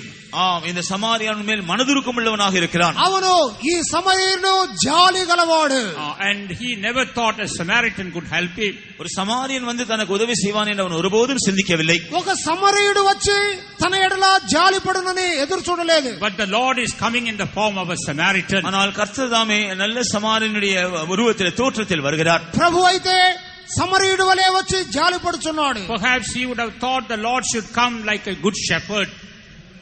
அவன் ஒருவேளை கர்த்தர் ஒரு நல்ல மேய்ப்பனாக வருவார் என்று எதிர்பார்த்திருக்க கூடும். ప్రభువు ఒక మంచి కాపురం వలె వచ్చునని వాడు తలంచి ఉండవచ్చును. But he came in the form of a Samaritan. ஆனால் ஒரு நல்ல சமாரியனுடைய உருவத்தில் தான் அவர் வந்தார். ఆయనైతే సమరయుడి వలె వచ్చి ఉన్నాడు. And we know the Samaritans are not accepted by the Jews. யூதர்கள் சமாரியர்களை அங்கீகரிப்பதில்லை என்று நாம் அறிவோம். యూదులు సమరయులను అంగీకరించరు. And here God is coming in the form of that rejected Samaritan. இங்கேயோ புறக்கணிக்கப்பட்டதான அந்த சமாரியனுடைய தோற்றத்தில் கர்த்தர் வந்தார். ఇక్కడైతే తృణీకరించబడిన సమరయుని వలె దేవుడు ప్రభు ఆయన ఎదుకు వచ్చి The ఉన్నాడు. Samaritan found him naked. இந்த சமாரியன் வந்த பொழுது அவன் குற்றுயிராய் வஸ்திரம் இல்லாமல் இருக்கிறதை கண்டார். సమరయుడు వచ్చినప్పుడు ఆ వ్యక్తి దిగంబరుడుగా ఉండటం చూసెను. And found him wounded. அவன் காயப்பட்டவனாய் இருக்கிறதை கண்டார். గాయపరచబడిలో చూసి ఉన్నాడు. Here the word of God says he bound his wounds.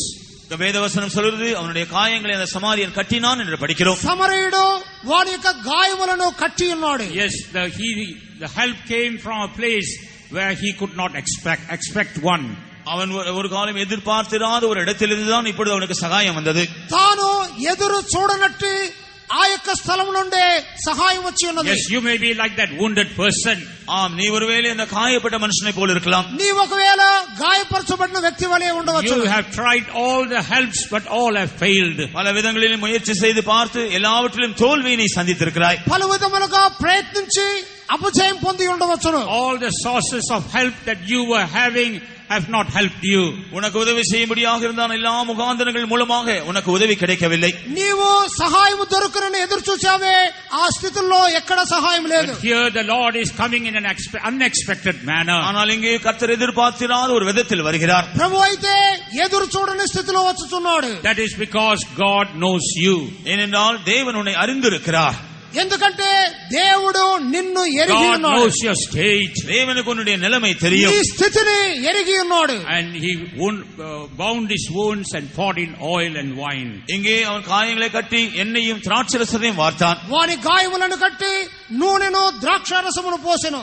Here what does that oil show? இங்கே என்ன இதை காண்பிக்கிறது? ఇక్కడ నూనె దేన్ని చూపుతున్నది? Oil speaks about the correction that comes in our life.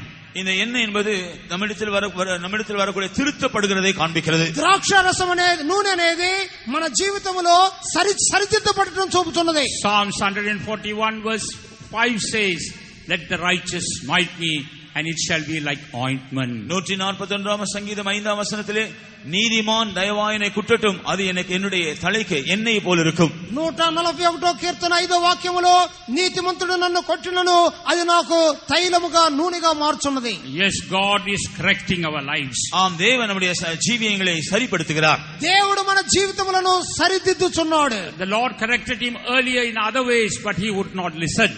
தேவன் ஏற்கனவே வேறு சில விதங்களில் அவனை திருத்தினார், ஆனால் அதை அவன் கவனிக்கவில்லை. దేవుడు ముందుగానే పలు విధములుగా సరిదిద్దును గ్రహించలేకపోయినాడు. But now in the form of a Samaritan the Lord is correcting him. ஆனால் இப்பொழுது ஒரு நல்ல சமாரியனுடைய உருவத்தில் வந்து அவனை திருத்துகிறார். ఇప్పుడైతే మంచి సమరుడి వలె వచ్చి సరిదిద్దుచున్నాడు. And earlier if a Samaritan has corrected him he would not have accepted that help. ஏற்கனவே இந்த சமாரியனாக வந்து அவர் திருத்தி இருப்பார் என்றால் அவன் அதை ஏற்றுக்கொண்டிருக்க மாட்டான். ముందుగానే సమరయుడుగా వచ్చి సరిదిద్దితే అంగీకరించి ఉండకపోవచ్చును. He would have rejected that Samaritan. அந்த சமாரியனை அவன் புறக்கணித்து தள்ளி இருந்திருப்பான். ఈ సమరయుణ్ణి తృణీకరించి ఉండవచ్చును. But now he has got no other way.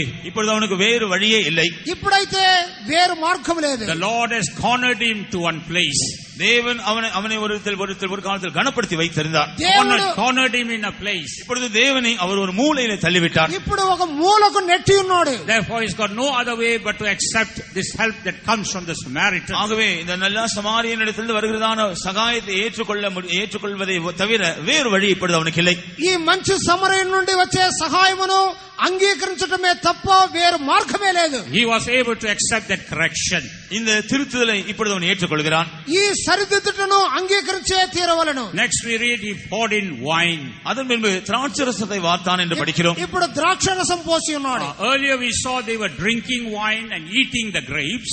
இதற்கு முன்பாக திராட்சரசத்தை குறித்து அவன் திராட்சை பழங்களை in the previous experiences we see we were drinking and eating that grapes. இதற்கு முன்பாக நாம் கவனித்த அனுபவங்களில் நாம் திராட்சை பழத்தை புசிப்பதையும் திராட்சை குடிப்பதை பற்றி கவனித்தோம். ఇంతకు ముందైన అనుభవంలో ద్రాక్షారసమును త్రాగటము తినటము చూసి ఉన్నాము. But here we see the wine is poured into the wound. ஆனால் இப்பொழுதோ இங்கே இந்த திராட்சை ரசமுடைய காயங்களில் ஊற்றப்படுகிறது. ఇప్పుడు ద్రాక్షారసము గాయముల్లో పోయబడుచున్నది.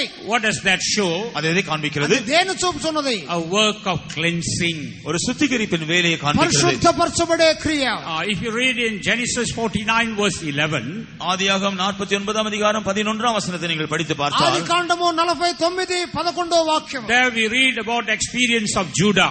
இங்கே யூதாவின் அனுபவத்தை குறித்து நாம் படிக்கிறோம். యూదా అనుభవమును చూస్తున్నాం. He is washing his garments and washing his clothes in grapes and in wine. அவன் திராட்சை ரசத்தை தன் வஸ்திரத்தையும் திராட்சை பழங்களின் ரத்தத்தை தன் அங்கியையும் துவைக்கிறான். వాడు ద్రాక్షారసములో తన వస్త్రములను ఉతుకుకొనుచున్నాడు. What does this show? இது எதை காண்பிக்கிறது? దేన్ని చూపుతున్నది? The cleansing of the inner man and the cleansing of the actions.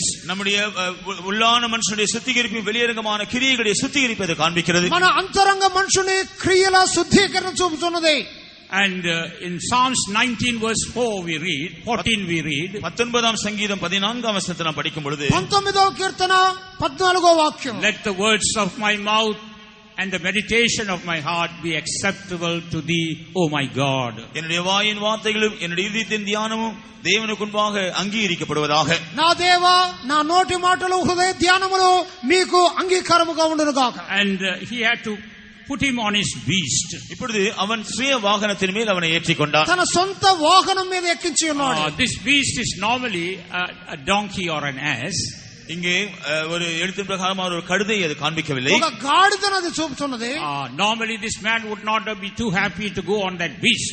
ஏனென்றால் சாதாரணமாக இந்த மனுஷன் அந்த மிருகத்தின் மேல் போக அவன் விருப்பப்பட்டிருக்க மாட்டான். సాధారణంగా వ్యక్తి ఆ గాడిద మీద ఎక్కి వెళ్ళటానికి ఇష్టం ఉండదు. He would have asked the shepherd to carry him on his shoulders as he did to the lost sheep.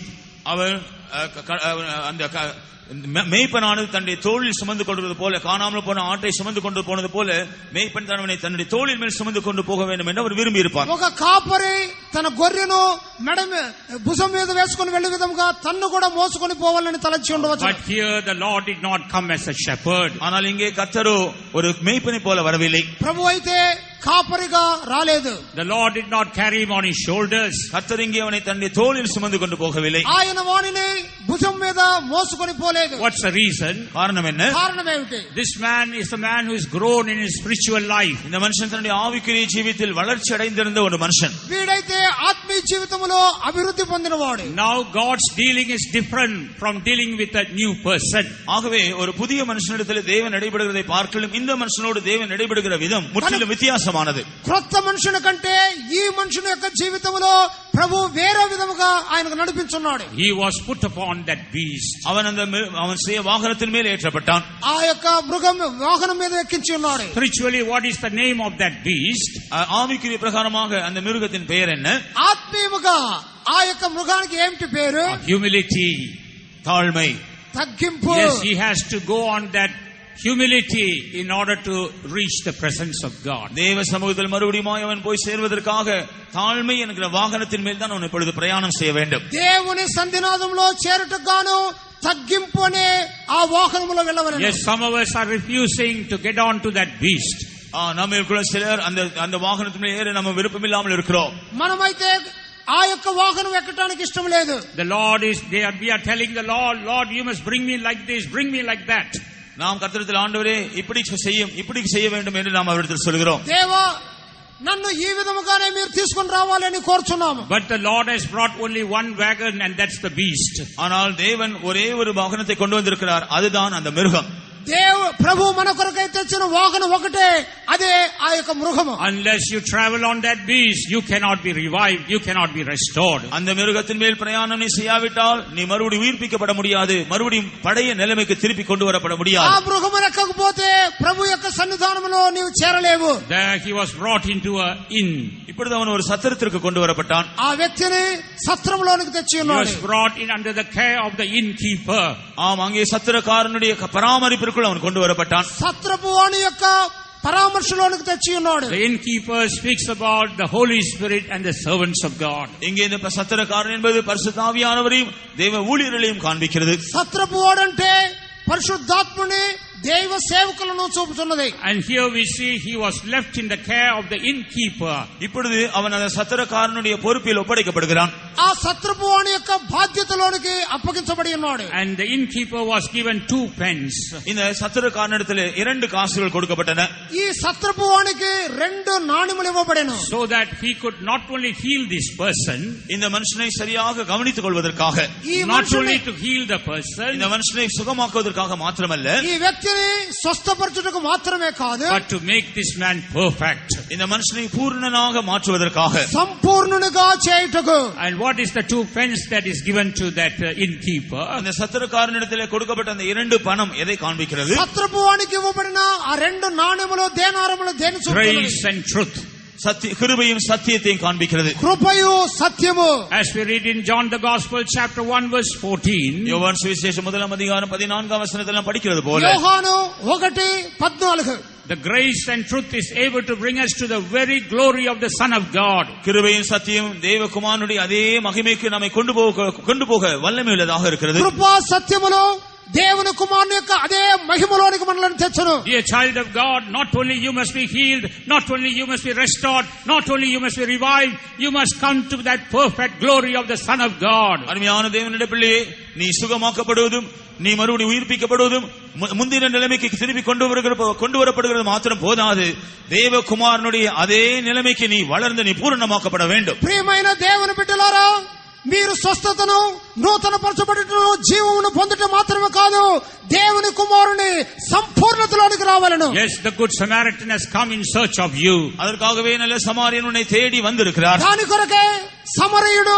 నిన్ను వెదకి వచ్చి ఉన్నాడు. Surrender your life in the hands of that Samaritan. இந்த சமாரியனுடைய கைகளில் உங்களை நீங்கள் சமர்ப்பியுங்கள். సమరయుని యొక్క చేతికి నిన్ను సమర్పించుకొనుము. Give up all your pride and all your greatness and humble yourself. உங்களுடைய எல்லா மேன்மை பாராட்டுதலையும் உங்களுடைய புலம்பலை எல்லாம் தள்ளிவிட்டு உங்களை தாழ்த்துங்கள். మీ యొక్క గర్వమును శ్రేష్ఠతలను వదిలిపెట్టి తగ్గించుకొనండి. Then the Lord will restore you. அப்பொழுது கர்த்தர் உங்களை மறுபடியும் பழைய நிலைமைக்கு திருப்பி கொண்டு வருவார். అయితే పాత స్థితికి దేవుడు నిన్ను తెచ్చును. Then the Lord will revive you. அப்பொழுது கர்த்தர் உங்களை உயிர்ப்பிப்பார். దేవుడు నిన్ను జీవింపజేయును. The Lord will make you ready for His kingdom and glory. கர்த்தர் அவருடைய ராஜ்யத்திற்கும் அவருடைய மகிமைக்கும் உங்களை ஆயத்தப்படுத்துவார். ప్రభు తన రాజ్యమునకు తన యొక్క మహిమకు సిద్ధపరచును. And finally, கடைசியாக చివరగా God blesses us according to our desire. நம்முடைய வாஞ்சைக்கு ஏற்றபடி தேவன் நம்மை ஆசீர்வதிக்கிறார். మన వాంఛకు తగిన విధముగా మనలను ఆయన If ఆశీర్వదించును. you don't have a desire, God cannot bless you. நமக்கு வாஞ்சை விருப்பம் இல்லாவிட்டால் கர்த்தர் நம்மை ஆசீர்வதிக்க முடியாது. మనకు వాంఛ లేకపోతే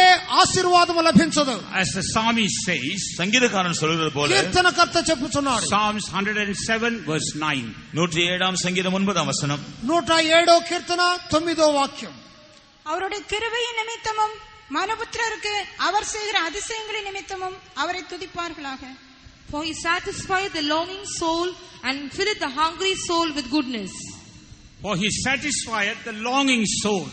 அவர் வாஞ்சியுள்ள ஆத்மாவை திருப்தியாக்குகிறார். ఆశగల ప్రాణమును ఆయన తృప్తిపరుచున్నాడు. And He filleth the hungry soul with goodness. பசியுள்ள ஆத்மாவை நன்மையினால் நிரப்புகிறார். ఆకలి కొన్న వాని ప్రాణమును మేలుతో నింపుచున్నాడు. Yes, we must have a longing. நமக்குள்ளே அப்படிப்பட்ட ஒரு வாஞ்சையும் தாகமும் இருக்க வேண்டும். మనలో వాంఛ ఉండవలెను. We must have a hunger and thirst. நமக்கு பசியும் தாகமும் இருக்க வேண்டும். మనకు ఆకలి దప్పిక ఉండవలెను. When we read in Isaiah 41 verse 17, ஏசாயா 14 அதிகாரம் 41 அதிகாரம் 17 வசனத்தை படித்தால், యెషయా 41:17 లో, when the poor and needy seek water, I will hear them. சிறுமையும் எளிமையுமானவர்கள் தண்ணீரை தேடி வரும்பொழுது நான் அவர்களுக்கு செவி கொடுப்பேன். దీనులైన వారు ఆకలి దప్పికలతో ఉంటే నేను వారి యొక్క మొరను ఆలకించుదును. Yes, we must understand that we are poor and needy. நாம் தான் அந்த சிறுமையும் எளிமையுமானவர்கள் என்று நாம் அறிந்து கொள்ள வேண்டும். మనమే ఆ విరిగి నలిగినట్టి దీన స్థితిలో ఉన్నవారమని ఎరిగి ఉండవలెను. When we understand we are poor and needy, there will be a great thirst to receive the goodness from the Lord. நாம் சிறுமையும் எளிமையுமானவர்கள் என்கிறதை உணரும் பொழுது கர்த்தரிடத்திலிருந்து எல்லாவற்றையும் பெற்றுக்கொள்ளக்கூடிய ஒரு பெரிய வாஞ்சையும் தாகம் நமக்குள் உண்டாகும். మనము దీనులము నిరుపేదలమనే స్థితిలో ఉన్నప్పుడు అది గ్రహించితే మనలో తగ్గింపు కలుగును. That's why in Proverbs 27 verse 7, ஆகவேதான் நீதிமொழிகள் 27 அதிகாரம் 27 வசனத்தில், సామెతలు 27వ అధ్యాయం 27వ వాక్యం, 27 verse 7 says, the full soul loatheth and honeycomb, but to the hungry soul every bitter thing is sweet. 27ஆம் அதிகாரம் 27ஆம் வசனத்தில் திருப்தி அடைந்தவன் தேன் கூட்டையும் மிதிப்பான், பசியுள்ளவனுக்கோ கசப்பான பதார்த்தங்களும் தித்திப்பாயிருக்கும். 27వ అధ్యాయం 7వ వాక్యము, కడుపు నిండిన వాడు తేనె పట్టును ఇన్ను త్రొక్కివేయును, ఆకలి కొన్న వానికి చేదు వస్తువుల ఇన్ను తీయగా ఉండును. Here we read about a hungry soul. இங்கே பசியுள்ள ஆத்மாவை குறித்து படிக்கிறோம். ఆకలి కొనిన వాడిని గురించి చదువుతున్నాం. Yes, what did the Lord say? இங்கே கர்த்தர் என்ன சொல்கிறார்? ప్రభు ఏం చెప్పుచున్నాడు? In Matthew chapter 5 verse 6, what did Jesus say? மத்தேயு சுவிசேஷம் 5ஆம் அதிகாரத்தில் இயேசு என்ன சொன்னார்? మత్తయి 5వ అధ్యాయంలో యేసు ప్రభు ఏం చెప్పాడు? In verse 6 he says, hunger and thirst after righteousness. நீதியை மேல் பசியும் தாகம் உள்ளவர்களை குறித்து சொல்கிறார். నీతి మీద ఆకలి దప్పులు కలిగిన వారిని గురించి చెప్పినాడు. Yes, when we have the hunger and thirst after God's righteousness, then we see God will be feeding us with His goodness. நாம் தேவனுடைய நீதியின் மேல் நமக்கு பசியும் தாகமும் இருக்கும் என்றால் தேவன் நம்முடைய வாஞ்சையை கண்டு நம்மை போஷிப்பார். దేవుని నీతిని బట్టి గురించి ఆకలి దప్పులు ఉంటే నిశ్చయముగా ఆయన తీర్చును. And in this righteousness we see not only righteousness, holiness is also included. இங்கே நீதி கவனிக்கும் பொழுது நீதி மாத்திரமல்ல பரிசுத்தமும் அதோடு சேர்ந்து இருக்கிறது. నీతి మాత్రమే కాదు, పరిశుద్ధత కూడా దానితో చేర్చబడవలెను. That's why we are told to be renewed in His righteousness and holiness. ஆகவேதான் அவருடைய பரிசுத்தத்திலும் அவருடைய நீதியில் நாம் புதுப்பிக்கப்பட வேண்டும் என்று சொல்லப்பட்டிருக்கிறது. ఆయన నీతి పరిశుద్ధతల యందు నూతన పరచబడవలెనని చెప్పబడి ఉన్నది. And what are things necessary for that? இதற்காக நமக்கு தேவையா இருக்கிற காரியங்கள் என்ன? దీని గురించి మనకు తెలియవలసిన కార్యములు ఏమిటి? Zechariah chapter 9 verse 17. சகரியா 9ஆம் அதிகாரம் 17ஆம் வசனம். జకరియా 9:17 వాక్యం. அவருடைய காருண்யம் எத்தனை பெரியது, அவருடைய சௌந்தரியம் எத்தனை பெரியது. தானியம் வாலிபரையும் புது திராட்சரசம் கன்னிகைகளையும் வளர்க்கும். For how great is His goodness and how great is His beauty. Corn shall make the young men cheerful and new wine the maids. So here we read how great is His beauty. இங்கே அவருடைய காருண்யம் எத்தனை பெரியது, அழகு எவ்வளவு பெரியது என்று படிக்கிறோம். వారి యొక్క క్షేమం అనేది ఎంత గొప్పగా ఉన్నది. That speaks about the beauty of holiness. இது பரிசுத்தத்தின் அலங்காரத்தை காண்பிக்கிறது. ఇది పరిశుద్ధ అలంకారం చూపుతున్నది. How great is His goodness. அவருடைய காருண்யம் நன்மை எவ்வளவு பெரியது. ఆయన యొక్క మేలు ఎంత That గొప్పది. speaks about God's righteousness. அது தேவனுடைய நீதியை குறிக்கிறது. అది దేవుని నీతిని చూపుతున్నది. These two things are necessary for us. இந்த இரண்டு காரியங்களும் நமக்கு அவசியம். ఈ రెండు కార్యములు మనకు అవసరము. And for that there we read about corn and new wine. இங்கே அதற்காக தானியமும் புது திராட்சரசமும் இருக்கிறதை பார்க்கிறோம். దాని కొరకై ధాన్యము ద్రాక్షారసము ఇక్కడ చెప్పబడి ఉన్నది. Young men speaks about growing in the righteousness of God. வாலிபர்கள் தேவனுடைய நீதியிலே வளருவதை காண்பிக்கிறது. యవనస్తులంటే దేవుని నీతిలో ఎదుగునట్టు వారు. Maids or virgins speaks about growing in the holiness. கன்னிகைகள் என்பது பரிசுத்தத்தில் வளருவதை காண்பிக்கிறது. యవన స్త్రీలనగా పరిశుద్ధతలో ఎదుగువారు. Yes, God is feeding us so that we may grow in the righteousness of God and in the holiness of God. நாம் தேவனுடைய நீதியிலும் தேவனுடைய பரிசுத்தத்திலும் வளரும்படியாக தேவன் நம்மோடு பேசுகிறார். தேவன் நம்மை போஷிக்கிறார். మనము దేవుని యొక్క నీతిలోను పరిశుద్ధతలోను ఎదుగు నిమిత్తమై పోషించుచున్నాడు. According to this verse we need corn in order to grow in the God's righteousness. இந்த வசனத்தின்படி நாம் தேவனுடைய நீதியில் வளருவதற்கு நமக்கு தானியம் தேவையா இருக்கிறது. ఈ వాక్యానుసారముగా ధాన్య మూలముగానే నీతిలో ఎదుగగలము. What does this corn show? இந்த தானியம் எதை காண்பிக்கிறது? ధాన్యం అంటే దేన్ని చూపుతున్నది? The deeper teachings. ஆழமான போதனைகளை காண்பிக்கிறது. లోతైన బోధనలు. Hebrews 15 chapter. எபிரேயர் 5ஆம் அதிகாரம். Hebrews 5th chapter. எபிரேயர் 5ஆம் அதிகாரம். హెబ్రీ 5వ అధ్యాయం. In verses 13 and 14 we read how the word of righteousness helps us to grow to perfection. நீதியின் வசனமானது பூரணத்துக்கு ஏதுவாய் நாம் வளருவதற்கு எவ்விதமாய் உதவி செய்கிறது என்று 12 13 வசனங்களை நாம் படிக்கிறோம். 13 14 వాక్యములలో దేవుని యొక్క వాక్యం అనేది ఏ విధముగా దేవుని నీతిలో మనలను పెంపొందింపు చేయుచున్నదో వ్రాయబడింది. We know that corn is a very raw material.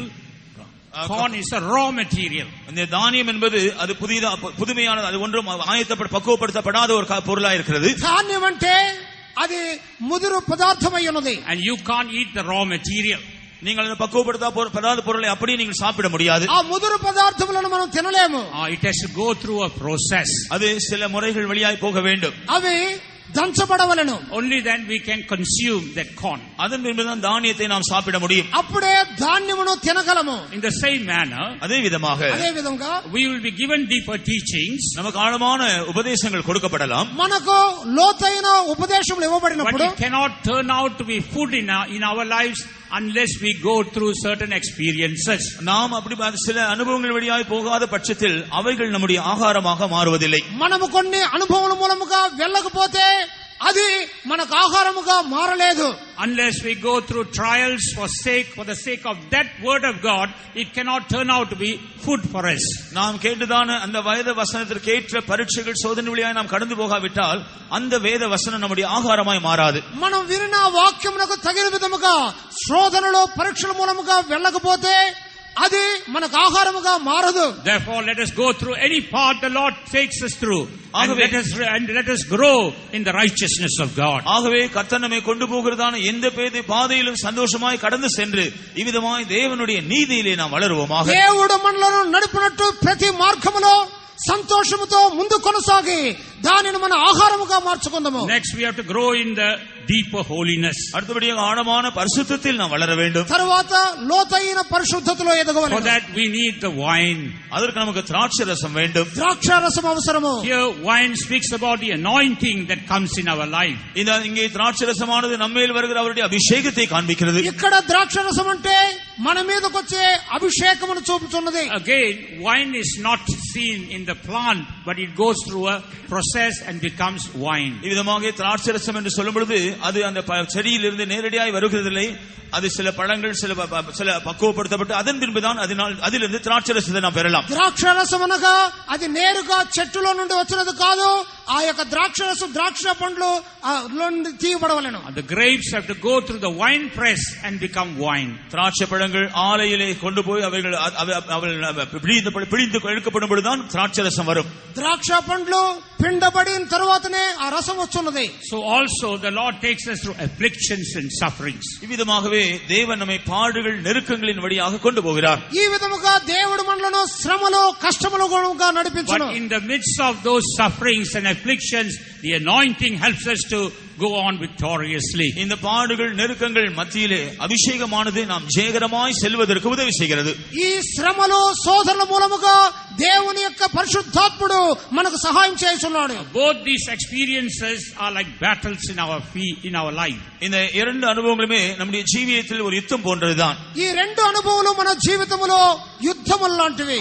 To receive the righteousness of God, to receive the higher holiness of God, we go through these battles. தேவனுடைய நீதியை பெற்றுக்கொள்ளும்படியாக, தேவனுடைய உன்னதமான பரிசுத்தத்தை பெற்றுக்கொள்ளும்படியாக நாம் இந்த யுத்தங்களின் வழியாக போக வேண்டியிருக்கிறது. దేవుని నీతిని ఉన్నతమైన పరిశుద్ధతను పొందుటకు అది ఒక యుద్ధ రంగంలో వెళ్ళవలసి ఉన్నది. But the anointing and the word of God helps us to go through them and become victorious. ஆனால் தேவனுடைய வசனமும் தேவனுடைய அபிஷேகமும் இந்த வழியாய் கடந்து சென்று ஜெயாளிகளாய் நாம் மாறுவதற்கு நமக்கு பேருதவியாய் இருக்கிறது. దేవుని యొక్క వాక్యము పరిశుద్ధాత్మని సహాయము మనకెంతగానో తోడ్పడుచున్నది. And finally, கடைசியாக చివరిగా we will read one verse and conclude.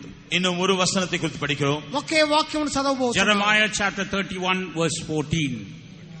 Jeremiah chapter 31. எரேமியா 31 அதிகாரம் 14 வசனம். இர்மியா 31:14. ஆசாரியர்களின் ஆத்மாவை கொழுமையானவைகளினால் பூரிப்பாக்குவேன். என் ஜனங்கள் நான் அளிக்கும் நன்மையினால் திருப்தியாவார்கள் என்று கர்த்தர் சொல்லுகிறார். And I will satiate the soul of the priest with fatness, and my people shall be satisfied with my goodness, saith the Lord. Praise be to God. தேவனுக்கு ஸ்தோத்திரம். దేవునికి స్తోత్రం. Here we read about two kinds of blessings.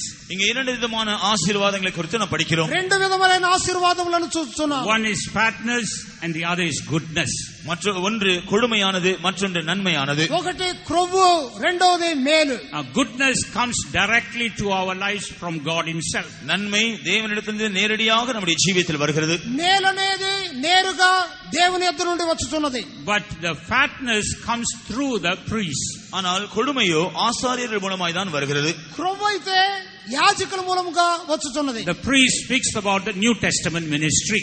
இந்த ஆசாரியர்கள் என்பது இந்த ஊழியத்தினுடைய புதிய ஏற்பாட்டு ஊழியர்களை காண்பிக்கிறது. యాజకులంటే క్రొత్త నిబంధన సేవకులను చూపుచున్నది. If we are to reach the fatness, the fullness of God, we need the fellowship of the New Testament servants of God. தேவனுடைய கொடுமை அல்லது அந்த உன்னதத்தை நாம் அடைய வேண்டும் என்றால் புதிய ஏற்பாட்டில் இருக்கிற தேவ ஊழியருடைய ஐக்கியம், பரிசுத்தவானுடைய ஐக்கியம் நமக்கு அவசியமா இருக்கிறது. దేవుని యొక్క క్రొవ్వు మనకు అవసరం అంటే పరిశుద్ధుల యొక్క దేవుని సేవకుల ఐక్యత అవసరమైనది. That's why in Romans 15 chapter verse 15, ரோமர் 15ஆம் அதிகாரம் 15ஆம்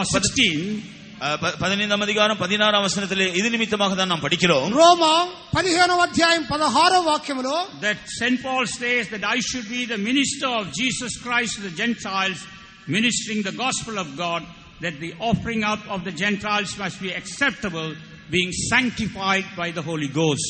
புறஜாதியாருடைய பலி பரிசுத்தாவினால் பரிசுத்தமாக்கப்பட்டு தேவனுக்கு பிரியமான பலியாகும்படிக்கு நான் தேவனுடைய சுவிசேஷ ஊழியத்தை நடத்தும் ஆசாரியனாக இருந்து புறஜாதிகளுக்கு இயேசு கிறிஸ்துவின் ஊழியக்காரனாக இருக்கிறேன் என்று தமிழில் 15ஆம் வசனத்தில் சொல்கிறார். అన్ని జనులను అర్పణ పరిశుద్ధాత్మ వలన పరిశుద్ధపరచబడి ప్రీతికరమగునట్లు నేను సువార్త విషయమై యాజక సేవను చేయుచున్నాను. So here we see three things are needed for the church to be accepted when Jesus comes. இயேசு வரும்பொழுது சபையானது அவருடைய சமூகத்தில் அங்கீகரிக்கப்படுவதற்கு மூன்று காரியங்கள் தேவையா இருக்கிறது என்று நாம் படிக்கிறோம். యేసు వచ్చినప్పుడు సంఘం అంగీకరించబడాలంటే మూడు కార్యములు అవసరమై ఉన్నవి. We need the gospel.